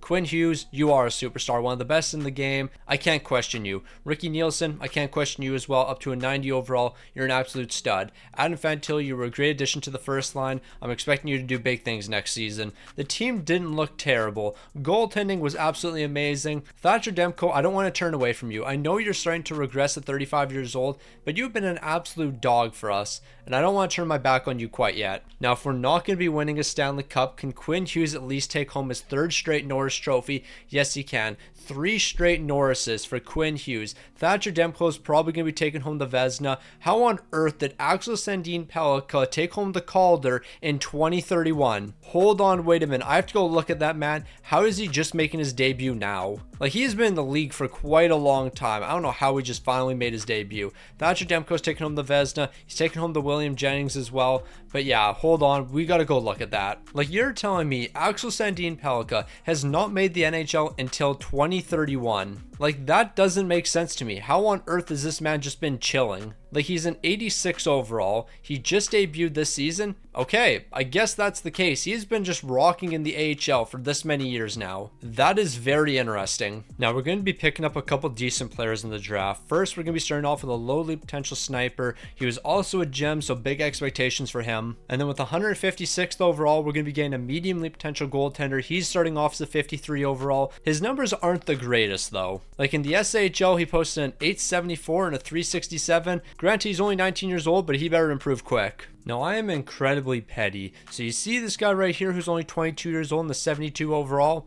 I'm not even qualifying him as an RFA. He's leaving the team. I gave him multiple contract offers and he said no to all of them. Paul Cotter, unfortunately, you're going to have to leave the team here because we have to free up a little bit of cap space because we have some big extensions to hand out. Now, at face value, you probably think we're not going to have enough money for all these players, but one of these players we're not bringing back to the team, and that's Elias Pettersson. So that's 11.6 million right there. David Jiricek, I'd love to keep you on the team. You're one of our top defensemen. You and Quinn Hughes have been absolutely elite together. And with both you guys being absolutely elite, I'm actually perfectly fine with giving you a no movement because I don't want to move on from you. So I'll do $12 million for the next 7 years. I think that's pretty fair for you. You're one of the top defensemen in the NHL. You deserve to get paid. Adam Fantilli, you've turned into a top line player for us. I don't really want to give you a no trade though. So how about we just do $9 million for the next 3? You're our first line centerman. You play some big minutes. I need you on this team, but I need you on this team at a more reasonable price. When it comes to Will Cooley, truthfully, I'm just looking for under $10 million. He's getting paid $10 million right now, and we're definitely going to be doing sub $10 million. We could potentially be looking at 8.5. I'm willing to up his modified no trade a little bit. We can get that up to 50% team protection. Surprisingly, though, that actually doesn't really impact his contract interest that much. So how about we just keep it at 10% and I give you like 8.8. 8.8 for Will Cooley, I think, is a pretty reasonable ask. So I'm going to offer him that contract. Hopefully he's willing to say yes to that because I'd love to bring him back to the team. Now, Jake O'Brien, I 1000% want to keep you on this team. If we can do $6 million for the next 5, that's an absolute steal because you're going to be taking Pettersson's role on the second line sooner than later. When it comes to Seneca, I can't imagine we're going to be doing a cheap deal. He's looking for $8 million, so we're just going to ride out his contract. Same with these two defensemen right here. We're going to be riding out a couple contracts just because I can't afford to keep everyone on this team. We do have a couple high 70 overall players that we can probably sign to two-way contracts, and we'll likely do that. Also, when it comes to goaltending, I think it's the last dance with Thatcher Demko. We're going to give him one more season to win a Stanley Cup, but after that, we're going to be moving on. Now, we have a bit of money to use in free agency, and you know what? How about we use it?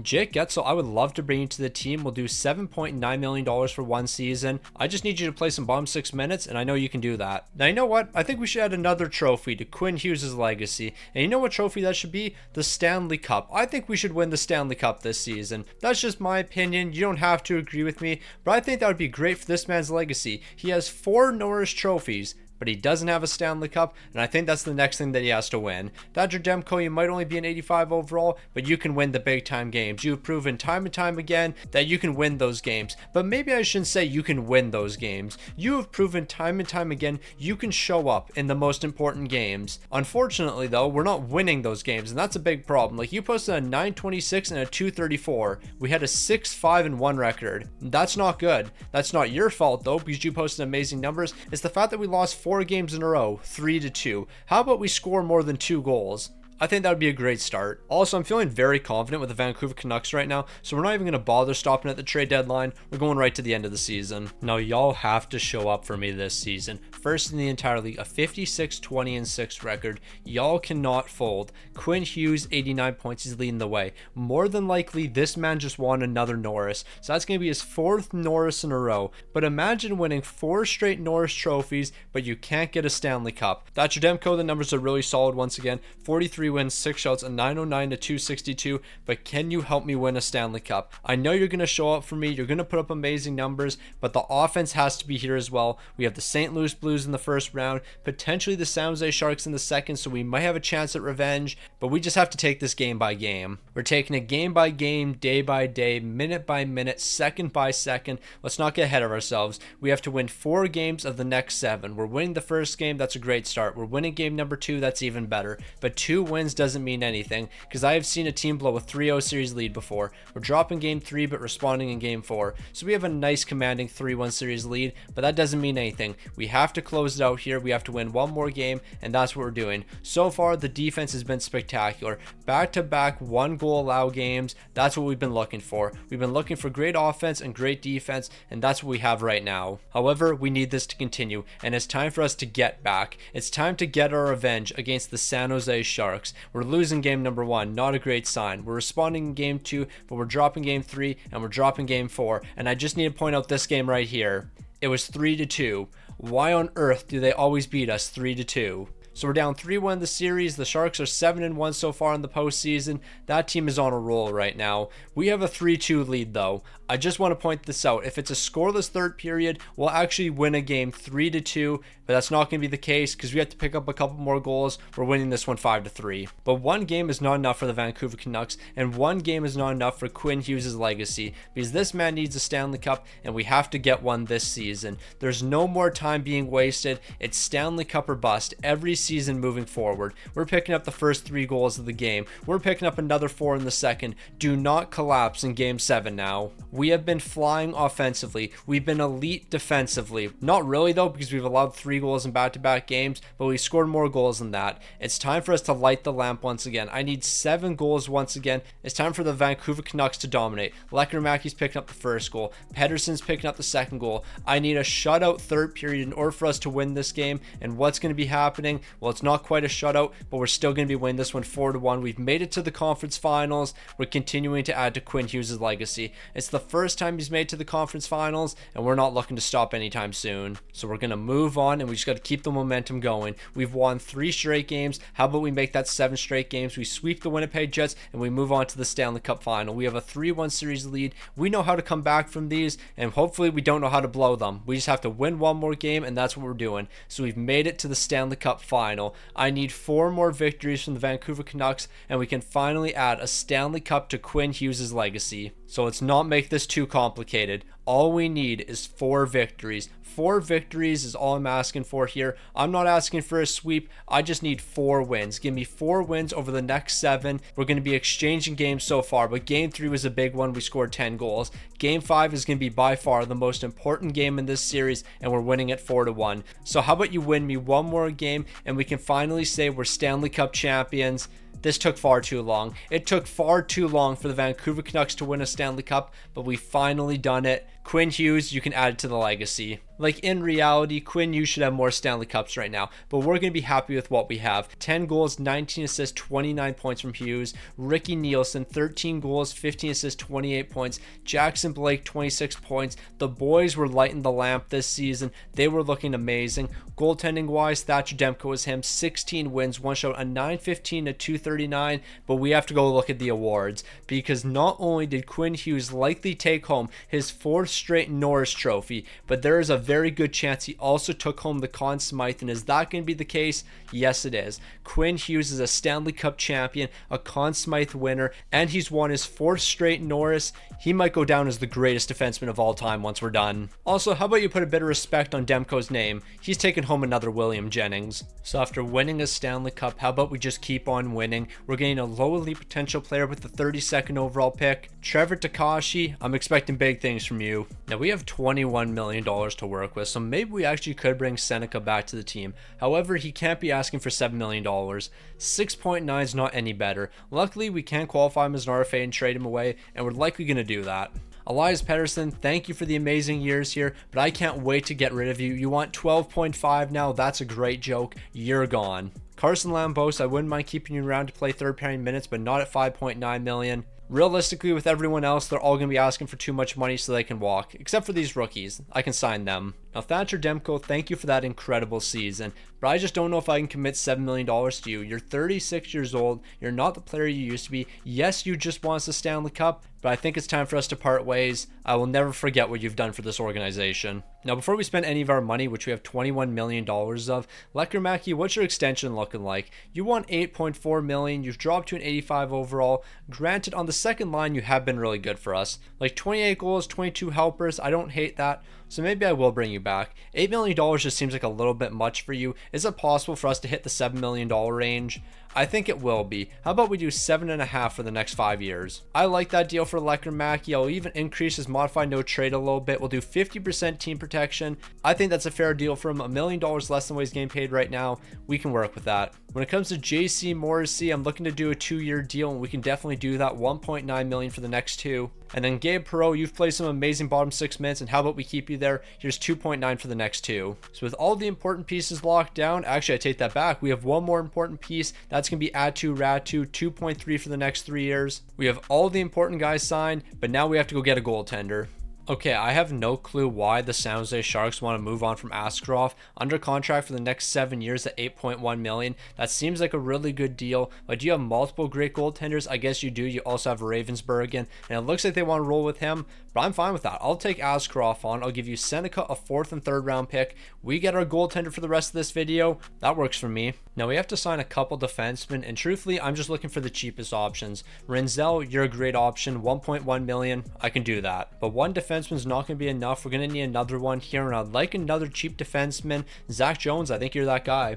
$1.1 million, but I want to do multiple years, so how about we do 1.3 for the next 2? You should be accepting immediately, because I don't know who's going to outbid me. But if you happen to say no, I'll just go with Samuel Bolduc. Here's $900K for the next 2. That works as well. Okay, this is definitely interesting. Gage Fisher, $3.9 million for the next 3. I'll make that 4.1. For some reason, you're a UFA at 22 years old. If we can capitalize on that, I definitely will. David Enstrom, I'll bring you to the team as well. We'll do 2.9 for the next 2 years. As an 83 overall. You can play some good minutes for me. And then I think we'll go make one trade. After this sign though, Haltonen, I'll bring you in for the next 2 years. We can do 2.475. So we're going to make a couple smaller deals here. Sam O'Reilly, I think you'd be a great fit on the bottom 6. A second round pick's not going to be enough, so that's fine. We'll just throw in a couple third rounders. When I say a couple third rounders, I mean 1 third round pick, because 1 third round pick should be enough to get this done. Maybe they need a 7th rounder as well. Like Sam O'Reilly, I'm not expecting you to be a superstar here, but you can play your role for sure. Alright, no more messing around.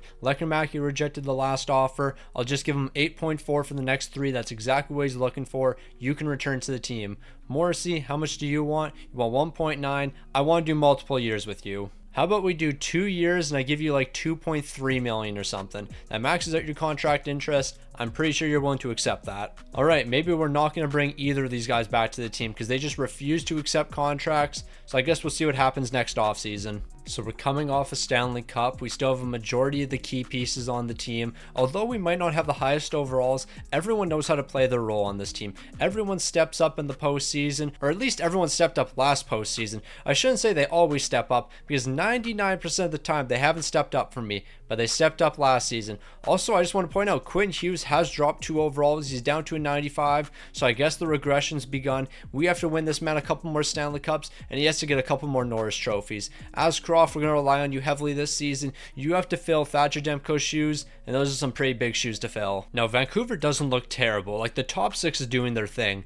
Our bottom 6 has been so bad, and our third pairing defense has been terrible. Nick Hague, I'm bringing you in. You're incredibly old at this point. I don't care. I need you to play some third pairing minutes for me. When it comes to our bottom 6, we're also going to make one trade. Now here's the other move we're going to make. We're trading our first round pick for 2033, which is this season, and our second round pick for this season. Sergeyev, I'm going to bring you to the team. 3.2 million. You're an 86 overall. You know what you have to do on this team. You have to play your role on the bottom 6. I think what we'll also do is throw Enstrom into this deal. I don't think we really need him. Sam O'Reilly, I'm going to need you to play center minutes on the 4th line. I know you can step into that role, and I know you can be that player for us. I'll throw in a 5th round pick as well. We might need a 5th and a 6th, and I think that's going to be the case. I know we're not fitting their trade block, but I feel like if we throw enough at them, they'll eventually accept this deal, and it looks like that's going to be happening. Now, Vancouver's going to be falling off a little bit after winning a Stanley Cup, but there was a lot of turnover, so this really shouldn't be that much of a surprise. 7th in the entire league, a 47-30-5 record. We're going to be back at the top of the league sooner than later, and it has to be sooner than later, because it's not like Quinn Hughes has unlimited time. Jackson Blake, 88 points. He's an 88 overall. Bro's an absolute stud. Quinn Hughes, 80 points this season at 33 years old. He's a 94 overall, so he hasn't seen too much regression yet, but he is starting to regress. Adam Fantilli, 76 points. Nielsen's picking up 75. The goal scoring is in a lot better, and Ashcroft, 34 wins, 3 shouts, a 905 and a 280. These numbers are a lot better after we made those trades, because you should have seen some of the plus minus numbers before we made those moves. Like, the top 6 and top pairing defense looks great, but our bottom 6, yeah, it was kind of tough. Nick Hague, you were minus 30 this season, but what were you since you joined the team? You were plus 4.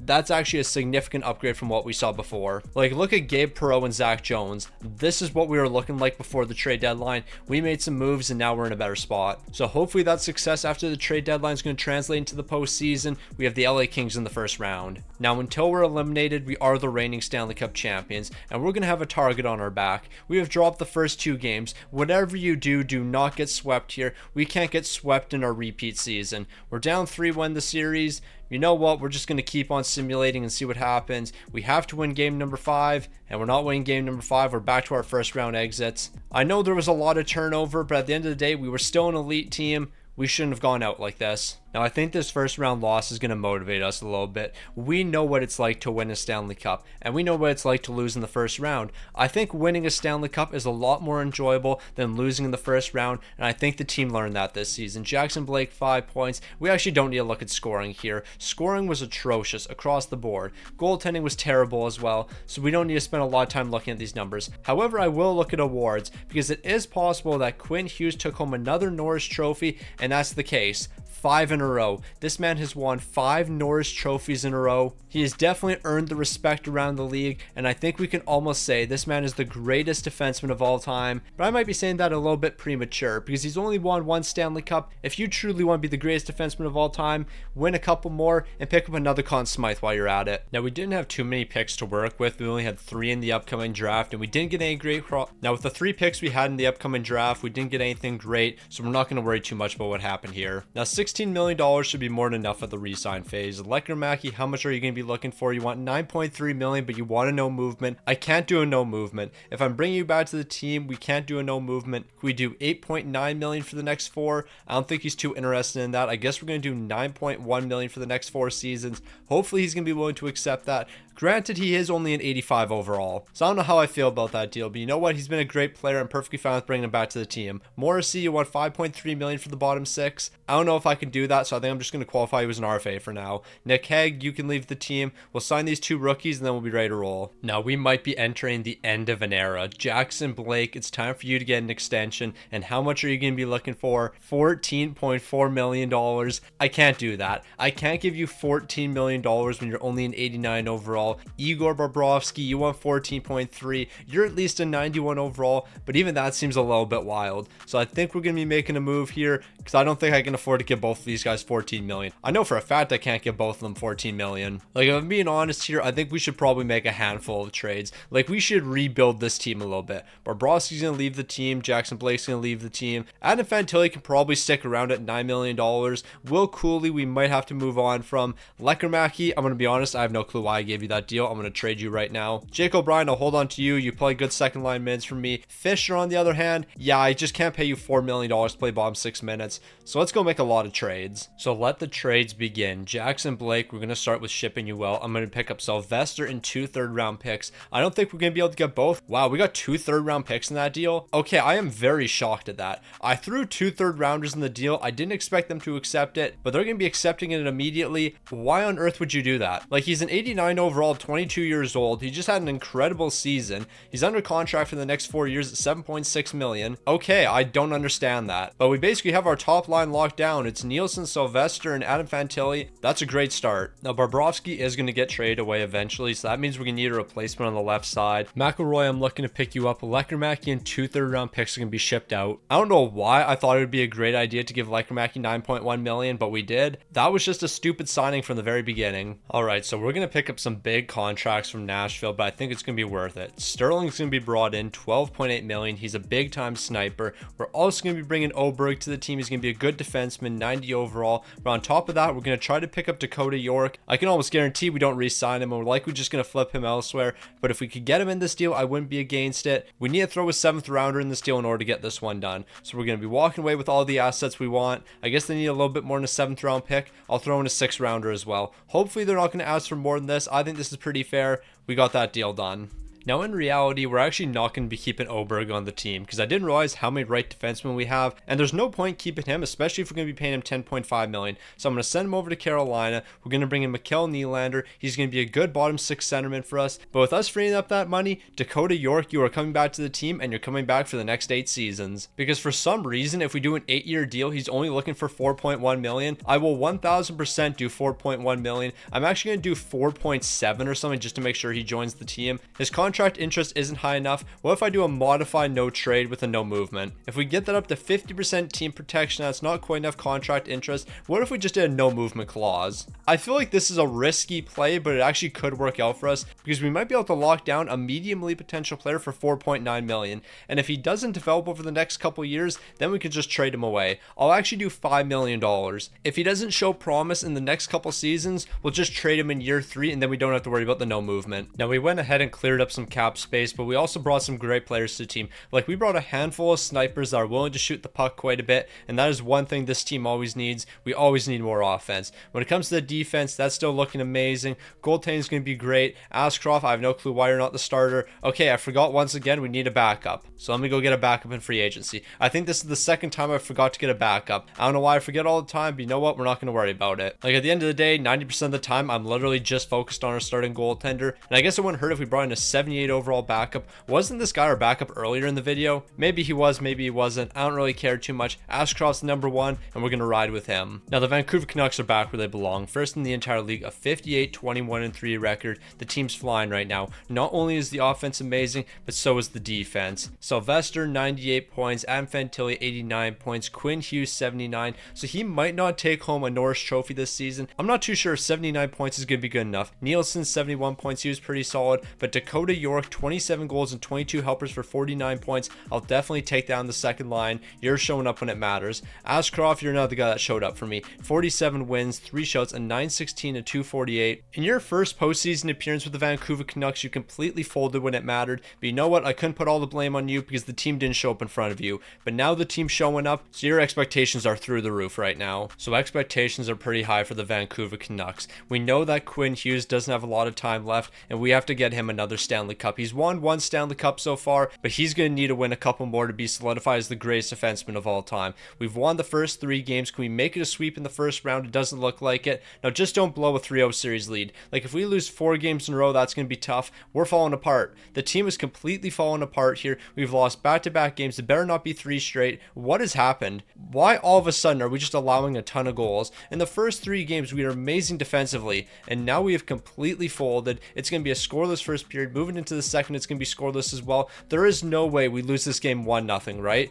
Nope. Each team is picking up 4 goals. That is wild. We had back-to-back goals in the final minute. Dawson Mercer even had a goal in the final minute. There was 3 goals scored in the final 52 seconds, but none of that really matters. The only thing that matters is overtime, and who's scoring the winner? That did not just happen. We lost to a shorthanded goal. We had a 3-0 series lead, and then we allowed 5 goals, 5 goals, 7 goals, 5 goals. We allowed 22 goals in our final 4 games. We allowed 5 in the first 3. I have never seen a collapse like that before. Yeah, so I have nothing to say. This team was a disaster. I don't even want to look at player stats. Let's just move on to next season. I guess we'll take a quick look at awards, though, just to see if Quinn Hughes is going to be taking home another Norris Trophy. If we just blew a 3-0 series lead and then Quinn Hughes didn't win a Norris Trophy, this was the biggest failure of a season in NHL history. Luckily, Quinn Hughes is going to be winning another one. I believe that's 6 in a row now. Nah, bro is the greatest defensive player of all time. Is that 5 in a row or 6 in a row? Let me just double check quick. That's going to be his 6th Norris in a row. He's won 7 so far in his career. The fact that we've gone 6 years without Cale Makar or even Adam Fox winning a Norris Trophy is kind of ridiculous. Now, after that incredibly disappointing exit, we got to bounce back. So Colin Clapperton, welcome to the team, starting off as a 64 overall, low lead potential. He's a power forward as well. He could potentially be jumping into the lineup sooner than later. That's also going to be our only pick in the draft. Now, after taking last season off, JC Morrissey is going to be up to an 87 overall, but we're just going to qualify him as an RFA because I haven't really decided if he's going to be joining the team. Like, we really don't have a lot of cap space. Yes, we have $11 million,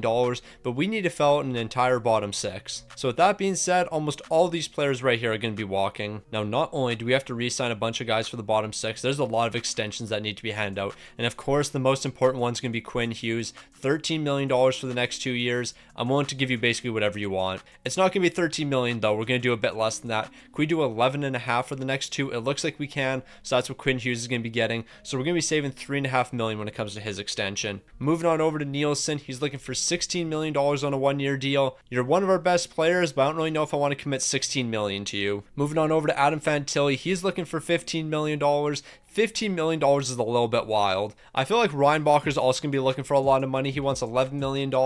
That's not nearly as bad. McElroy, how much are you looking for? $9.5 million. I don't hate that. So McElroy, we can actually bring you back to the team, especially if we can do this deal right here, $9 million for the next 3, but I don't really want to give you a no trade clause. I think we're going to have to. And you know what? If we're going to give you a no trade clause, how about I just give you a no movement? $9 million for the next 3, you're going to be returning to the team. So I think we're actually just going to check a couple of these guys' trade values, because if we can trade them away and get a lot for them, it might be worth it. Now I have a plan, and there is no way this plan fails. Adam Fantilli for Jackson Jacobson and 2 third-round picks. I guess we could have gotten a little bit more in that deal, but that's fine because we're not done with the trades quite yet. Now, Nielsen, you've been an incredible player. You've been one of the best snipers on the team, but it's time for us to move on. We just can't afford to pay you as much as you're asking. So a Ginla, 2 second-rounders, and a third-round pick is going to be brought in. With some of those draft picks that we just acquired, we're now going to flip them. Now, we're still not done with the trades. O'Brien, a second and third round picks, now going to be sent over to the Anaheim Ducks. Bremanis is going to be brought in. He's going to play some second line minutes for us. You might have noticed with everyone I'm bringing onto the team, they're all locked down for multiple years. So with every player we traded for, we're going to have them for the next 3 years at the very minimum. Now with the money that we freed up, we can pay one man. JC Morrissey, we're going to bring you back for 1 season. It's going to be $7.1 million. I'm hoping eventually we're going to be able to sign you to a longer term deal, but for now you're just going to be returning for 1 season. Now you know what? I didn't think we would have this much cap space left over. So David Reinbacher, I actually will bring you back to the team, but we got to be doing around $10.5 million. I think that's a pretty solid deal for you. You've been a great defenseman. That leaves us with $14 million, and then we should be able to re-sign JC Morrissey when we have to. Fisher, more than likely you're going to leave the team. Nylander, more than likely I'm just going to let you walk, but I do have your RFA rights, so I'll qualify you as an RFA and trade you next season. Sam O'Reilly, Gabe Perreault, both of you guys are likely going to be walking unless you're willing to sign cheap deals. $2.2 million is actually a pretty solid deal. So Sam O'Reilly's going to be returning, and then Gabe Perreault, hopefully we can do the exact same with you. You want 3.7, so you're going to be leaving. We do have this young guy in Eddie Dorsett, and maybe we can bring him back to the team. How about we do 2 years at $850K, so he's going to be locked down for another 2 after this one. Also this season, I'm not going to forget about a backup goaltender. We're bringing in this 81 overall for the next 2 seasons. Now remember how I said I didn't forget to get a goaltender? There is one thing I forgot to get. Defense. We still need defensemen for the third pairing. So yeah, let me go pick up 2 defensemen. I got one from the Calgary Flames, but we're going to pick up another one that's locked down for the next 3. Like, I was really focused about me not forgetting about a goaltender, and then I forgot about 2 defensemen that we desperately needed. Like, right now we have 60 overalls on the third pairing. That can't be the case for us. So here you go, Columbus, 2 third-round picks and a 5th-round pick, and you're going to give me Wells. Now, I'm not too worried about the line chemistry of our team, because as I learned in the past, line chemistry is almost solely based on X factors. You could have 3 guys who have perfect line fits across the first line. You won't get any boost to line chemistry unless you have X factors. X factors are the thing that impacts everything. So although we have zeros across the board and then this 1-1, I'm not too worried whatsoever. We have a bunch of great defensemen. We have a bunch of great forwards, and we have 2 great goaltenders. I don't think X factors are the reason we're not winning more Stanley Cups. Also, this did jump out at me, so we'll have to start paying a bit more attention. Quinn Hughes has dropped to a 90 overall, only top 4D potential. He might be closer to retirement than I think. Now, the San Jose Sharks are going to be outshining the Vancouver Canucks this season. We're second in the entire league, meaning we're second in our division because the San Jose Sharks were just a little bit better than us. A 56-19-7 record.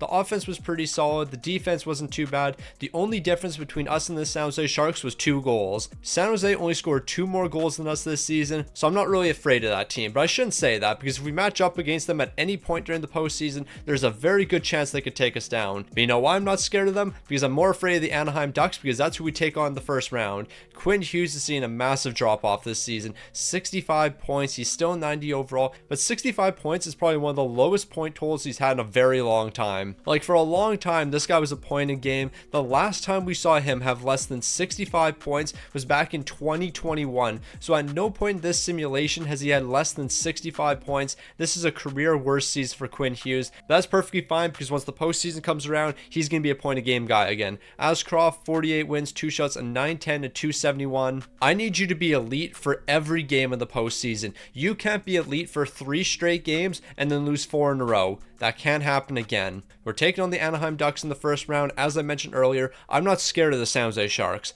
I'm scared of the Anaheim Ducks because we take them on first. Like, why should I waste my time being scared of the San Jose Sharks? We have to get past the Anaheim Ducks first, and there's a good chance that we don't even beat the Ducks. So let's just take this 1 game at a time, 1 minute at a time, 1 second at a time. Let's even take it 1 goal at a time. We are getting blown out through the first 2 games. That is not a good sign. We better not collapse in game number 3. I mean, to be fair, we've completely collapsed so far. Luckily, we're winning back-to-back games. Can we make that 3 straight victories and take the lead heading into the final 2 games? Yes, we can. Now, close out in game number 6, and we won't have to worry about the Anaheim Ducks anymore, but I don't think it's going to be that simple, but I guess it is. We're taking down the Ducks in 6 games, and we're moving on to the second round. And who do we get in the second round? Well, the team I said I wasn't scared of, the San Jose Sharks. So this can only go one direction, and that is down for us. I would not be overly surprised if the San Jose Sharks swept us, but we're going to be winning 1 game, and we're avoiding a sweep. We're still down 3-1 in the series, but we did avoid the sweep. So this is what happens when you're not scared of the San Jose Sharks. They run you out of the building. We have a 1-goal lead entering the third period. We're going to have to be elite defensively moving into the third, and so far that just hasn't happened. Alex Tuch has 2 goals. How old is this man at this point? Like, respectfully, Alex Tuch, you have to be like 40 at this point. We're going to be winning game number 5, but that's still not good enough. We have to win game 6 and game 7. Well, let's not focus on game 7 quite yet. Let's focus on game 6 first, because if we don't win game number 6, there is no game 7. So let's just take this one period at a time, 1 goal at a time. Let's not make this too difficult on ourselves. Let's just lock in. We're picking up 3 goals in the first period. It's a scoreless second period. Unless we completely collapse, we're going to be winning this game,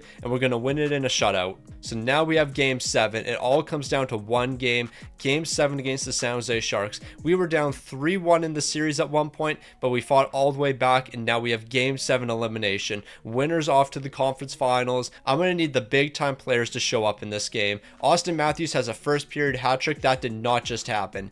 That man did not just score a first period hat trick, only for us to somehow head to overtime after he scored a late goal with 2 minutes left. He has 4 goals in this game. If he has a 5-goal performance in game 7 to eliminate us, that is one of the greatest performances in NHL history, but we don't have to worry about it because David Jiricek's picking up the overtime winner. We're making the 3-1 series comeback, and we're moving on to the conference finals.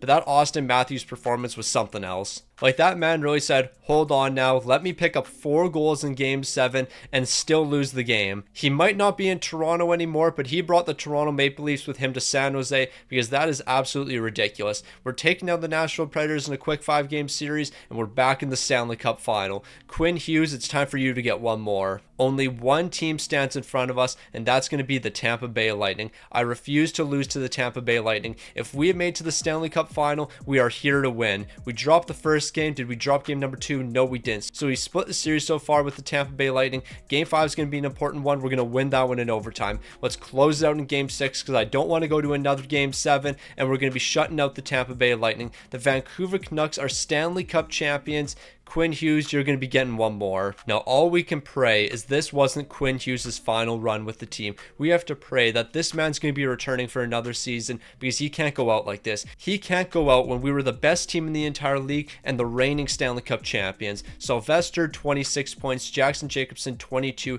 Again, let's pick it up 19. Quinn Hughes, 2 goals, 17 assists for 19 points. He's dropped to an 89 overall. I don't care if he's 35 years old. He has some good years left in him. Askarov, 16 wins, 3 shouts, a 908 and a 294. Your numbers weren't really that elite in the postseason, but you picked up a shutout when it mattered most. We're Stanley Cup champions. Quinn Hughes is going to be taking home a second. We won 2 Stanley Cups over the past 4 years. That's really not too bad. But when it comes to the individual awards, Landon DuPont is finally going to be ending the run. Quinn Hughes will not be winning his 7th Norris Trophy in a row, but I don't think that should really surprise anyone. Age has finally caught up to Quinn Hughes. I don't think we can really expect him to win any more Norris trophies. When it comes to our Conn Smythe winner, that's going to be Jackson Jacobson. He's going to be taking it home over Quinn Hughes, and if I'm being honest, I can't really disagree with that decision. Ashcroft's also going to be taking home the Vezina, and I think that's going to be all of our award winners. But with the success we saw this season, is Quinn Hughes going to call it a career when he finishes on top? Like, he just won a Stanley Cup. If he decided, you know what, I want to call it a career here, I have accomplished everything I can, I can't disagree with those comments. But is he going to be saying that? It doesn't look like it. Quinn Hughes still has a little bit more left in the tank. Now, I don't even care that we didn't get a lot of great prospects during the draft. We just won a Stanley Cup. Quinn Hughes has taken home his second, but 2 Stanley Cups for Quinn Hughes is not good enough for me. We have to go win them a couple more. Now, we have $15 million to work with, so let's see how many players we can re-sign. Morrissey, I actually might let you walk, because we could just have Dakota York move up in the lineup and he can play first line minutes, so we're going to be letting Morrissey walk. His qualifying offer is $7 million.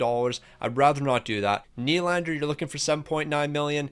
Maybe I give that to you. Granted, you're playing bottom 6 minutes, so I actually don't want to do that. Fisher, I don't know how much money you're going to be looking for. Okay, that's not happening. Bro is wildin'. I will sign this young guy. We drafted him a long time ago, and I think it's finally time he gets some minutes in the lineup. He's paid his dues. It's time for him to play some minutes. Now, we only have to make a couple trades before we head to next season. I'm going to bring Corso to the team. He's an 84 overall at 17 years old. This guy's going to be an absolute superstar. He's under contract for the next 3 years on his entry-level deal, so he's going to be a really cheap player. I'll throw in Utah's second round pick instead of ours. It has a lot more value, so that should be enough to get this one done. I'm actually very shocked to say no to this, so how about we do 2 second rounders instead? Okay, y'all are bugging. I am giving you quite a bit in this deal. Like, this should be more than enough to get this one done. Philly's finally going to be accepting, but they fleeced us. Now, we're going to make one final trade because I need another forward for the bottom 6. McDonald's going to be joining the team. A second and third rounder is going to be given up. Now, I guess we technically didn't have to make those trades because we have $15 million in cap space. So how about we just bring in Gabe Vilardi for 1 season, $7.3 million. I'm a little surprised he's not accepting immediately, but that's perfectly fine. And then we'll bring in one other player, and that's going to be Connor McMichael. We'll do $6.8 million for 1 season. So with those 2 additions, our bottom 6 is going to be even better than last season. All right, never mind. Gabe Vilardi will not be joining the team. Connor McMichael will, though. So I guess we're just going to be walking away with 1 player. Now, we're coming off a big Stanley Cup victory. The Vancouver Canucks have won 2 in the last 4 seasons, but we're looking to make that 3 in the past 5 seasons, and we're looking to repeat. Quinn Hughes has top 60 potential. He's an 89 overall. He's still 35 years old, and he still has a lot of great years left in him. So Hughes, as long as you're willing to return to the team and you're not looking to retire, I would love to have you here. Now, I'm not going to lie to you. This could potentially be the perfect season for Quinn Hughes to retire on. A 63-16-3 record. We were the best team in the NHL. Iginla's going to be picking up 102 points. Sylvester 100. York's picking up 84. So what a great move it was putting him on the top line. Hughes is picking up 72 points, so it's a big bounce back campaign from him. However, he has dropped to an 86 overall, and he's even lost an X factor. That's not a great sign for the future. However, the future is right now. Ashcroft, 51 wins, 6 shots, a 920 and a 234. We know what we have to do. Let's win a Stanley Cup. Let's go back to back. Let's get Quinn Hughes another Stanley Cup because we all know he deserves it. So here we go, Hughes. It's another chance at a Stanley Cup. We were the best team in the NHL. We won 63 games. I think we're going to lose game number 1. That's my prediction. Who could have seen that coming? We won 63 games during the regular season. We're dropping game 1 and we're dropping game number 2. Just don't drop game number 3. Luckily, we're going to be winning back-to-back games, so we're not going to be down 3-1 this series. But the fact that we allowed 8 goals in game 2 and 5 goals in game number 1, that's not surprising. What is a little bit surprising? The fact that we're trailing in the series. We won 63 games. We can't go out like this. I'm sorry, but in potentially Quinn Hughes' final season, we can't get dominated like this. We're exchanging goals in the first period. We're trailing after the second period. Zimmerman's picking up a big goal. We're really going to go out like this. We just went out like that. A 5-3 loss when it mattered most. Nah, I'm sick. Like, there's nothing for me to say. 63 wins during the regular season.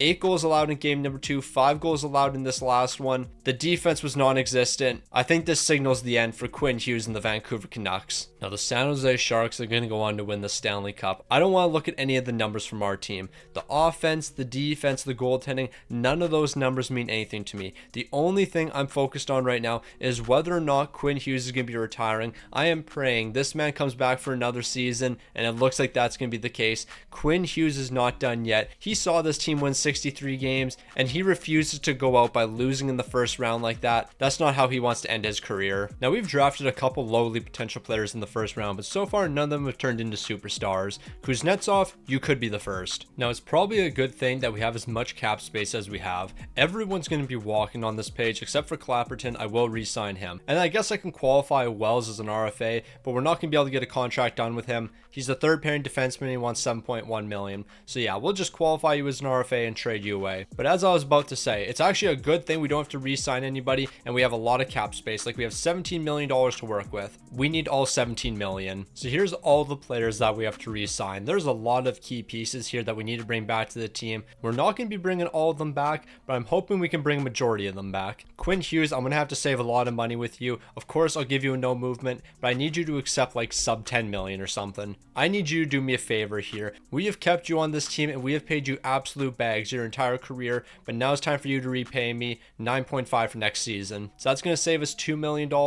Sylvester, I'm assuming you're going to be looking for like 17. That doesn't shock me. And you know what? I've reached the point where I'm actually just perfectly fine with giving these guys like $17 million. So let's just do it. It's not going to be quite 17 million, but here's 16 for the next 7 years. Bremanis, how much are you looking for? You want 15 million? I don't know about that one. Iginla, you're a pretty important piece. You're probably going to be looking for 17 as well. You want 16? Let's just throw these guys some wild bags. It's about time that some of these guys start getting paid. Iginla will do $15 million for the next 5. Sterling, you're in that $16 million range. So here's $15.6 million for the next 7. And then when it comes to basically everyone else, I think we have to let them walk. Like, I don't think we'll have enough money for everybody. Jackson Jacobson, unfortunately, we're going to have to let you walk. Now, after throwing everybody their bag, we actually do have enough money to bring Jackson Jacobson back to the team. So how about we do that? So we'll do $12 million for the next 6 years. And if I'm giving you a no trade, I might as well just give you a no movement. So Jackson Jacobson, welcome back. The only difference between me handing out no movement clauses and the Vancouver Canucks handing out no movement clauses at the beginning of this video, I've won Stanley Cups in this century. They haven't. Now we're just going to bring in a couple free agents. Like we have $17 million in cap space. We can sign these guys to 1-year deals.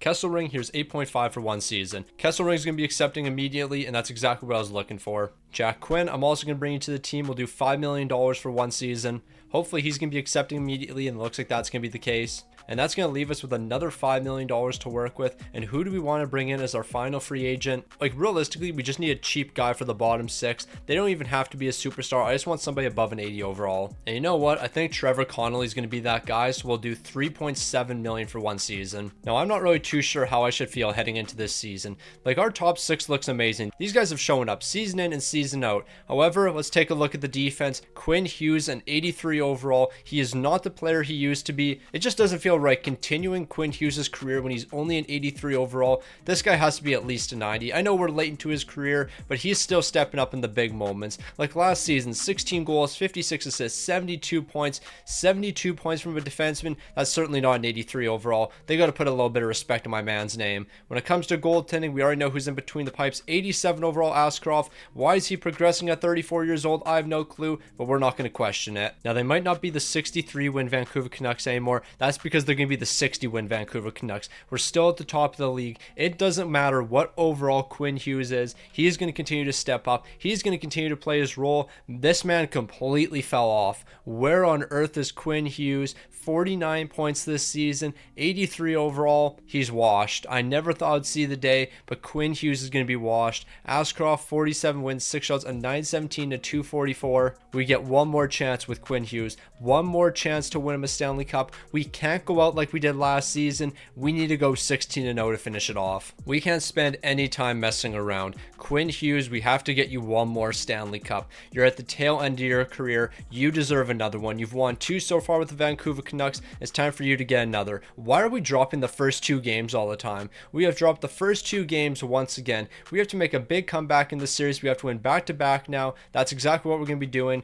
But why on earth do we always lose the first 2 games and then win back-to-back after that? Can we win 3 in a row and take a lead in the series? No, we cannot. We're off to game 6 elimination. Like, I just want to point out, last season, we were looking to go back-to-back. And if we did win last season, this would have been the three-peat. Instead, we could potentially be looking at back-to-back first-round exits. That would be a terrible way for Quinn Hughes to end his career. Luckily, that's not going to be happening today. We're winning this one in overtime. We have game 7. Now, we have to win game number 7. If we don't win this one right here, Quinn Hughes might be finishing his career off with back-to-back first-round exits after having 60 wins in both seasons. That would be a terrible finish. We're exchanging goals with the Ducks in the first period. Moving into the second, we're taking over, and Quinn Hughes is even going to pick up a power play goal. We're going to win this one 6-3, so I'm happy to say Quinn Hughes doesn't have to worry about a first-round exit because we're moving on. In saying that, though, this was way too close. I don't know why the Ducks are putting so much pressure on us. Like, we are a 60-win team. We should have smoked the Anaheim Ducks. I guess that's not going to be the case. We're moving on to the second round, and now we have the Vegas Golden Knights. I can only assume the Vegas Golden Knights can be a pretty good team.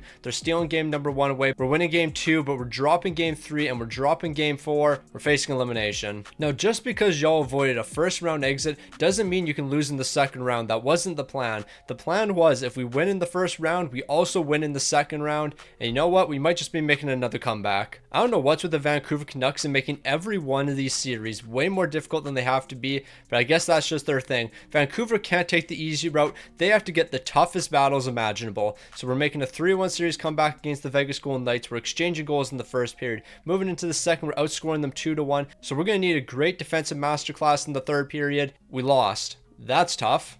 Yeah, back-to-back goals are going to be finishing us off.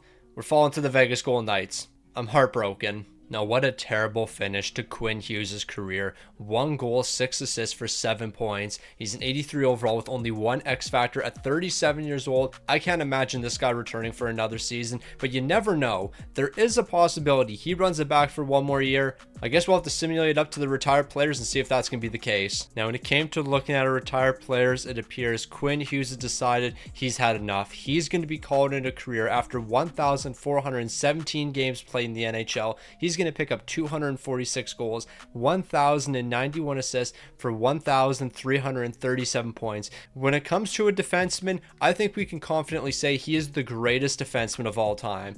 2 Stanley Cups, a Conn Smythe, and 8 Norris trophies. I just want to point out the last one he won was in 2035, 2036. Quinn Hughes was certainly a special player. Even in the postseason, when you needed somebody to rely on, he was stepping up in the big moments. 22 goals, 106 assists, 128 points, so he wasn't that far away from being a point a game in the postseason, and considering he's a defenseman, I would say those are some pretty good numbers. Quinn Hughes, I was able to give you the career that you deserved. It's kind of unfortunate that we couldn't win more than 2 Stanley Cups, but I think considering you won 8 Norris trophies, we'll call that a pretty successful career.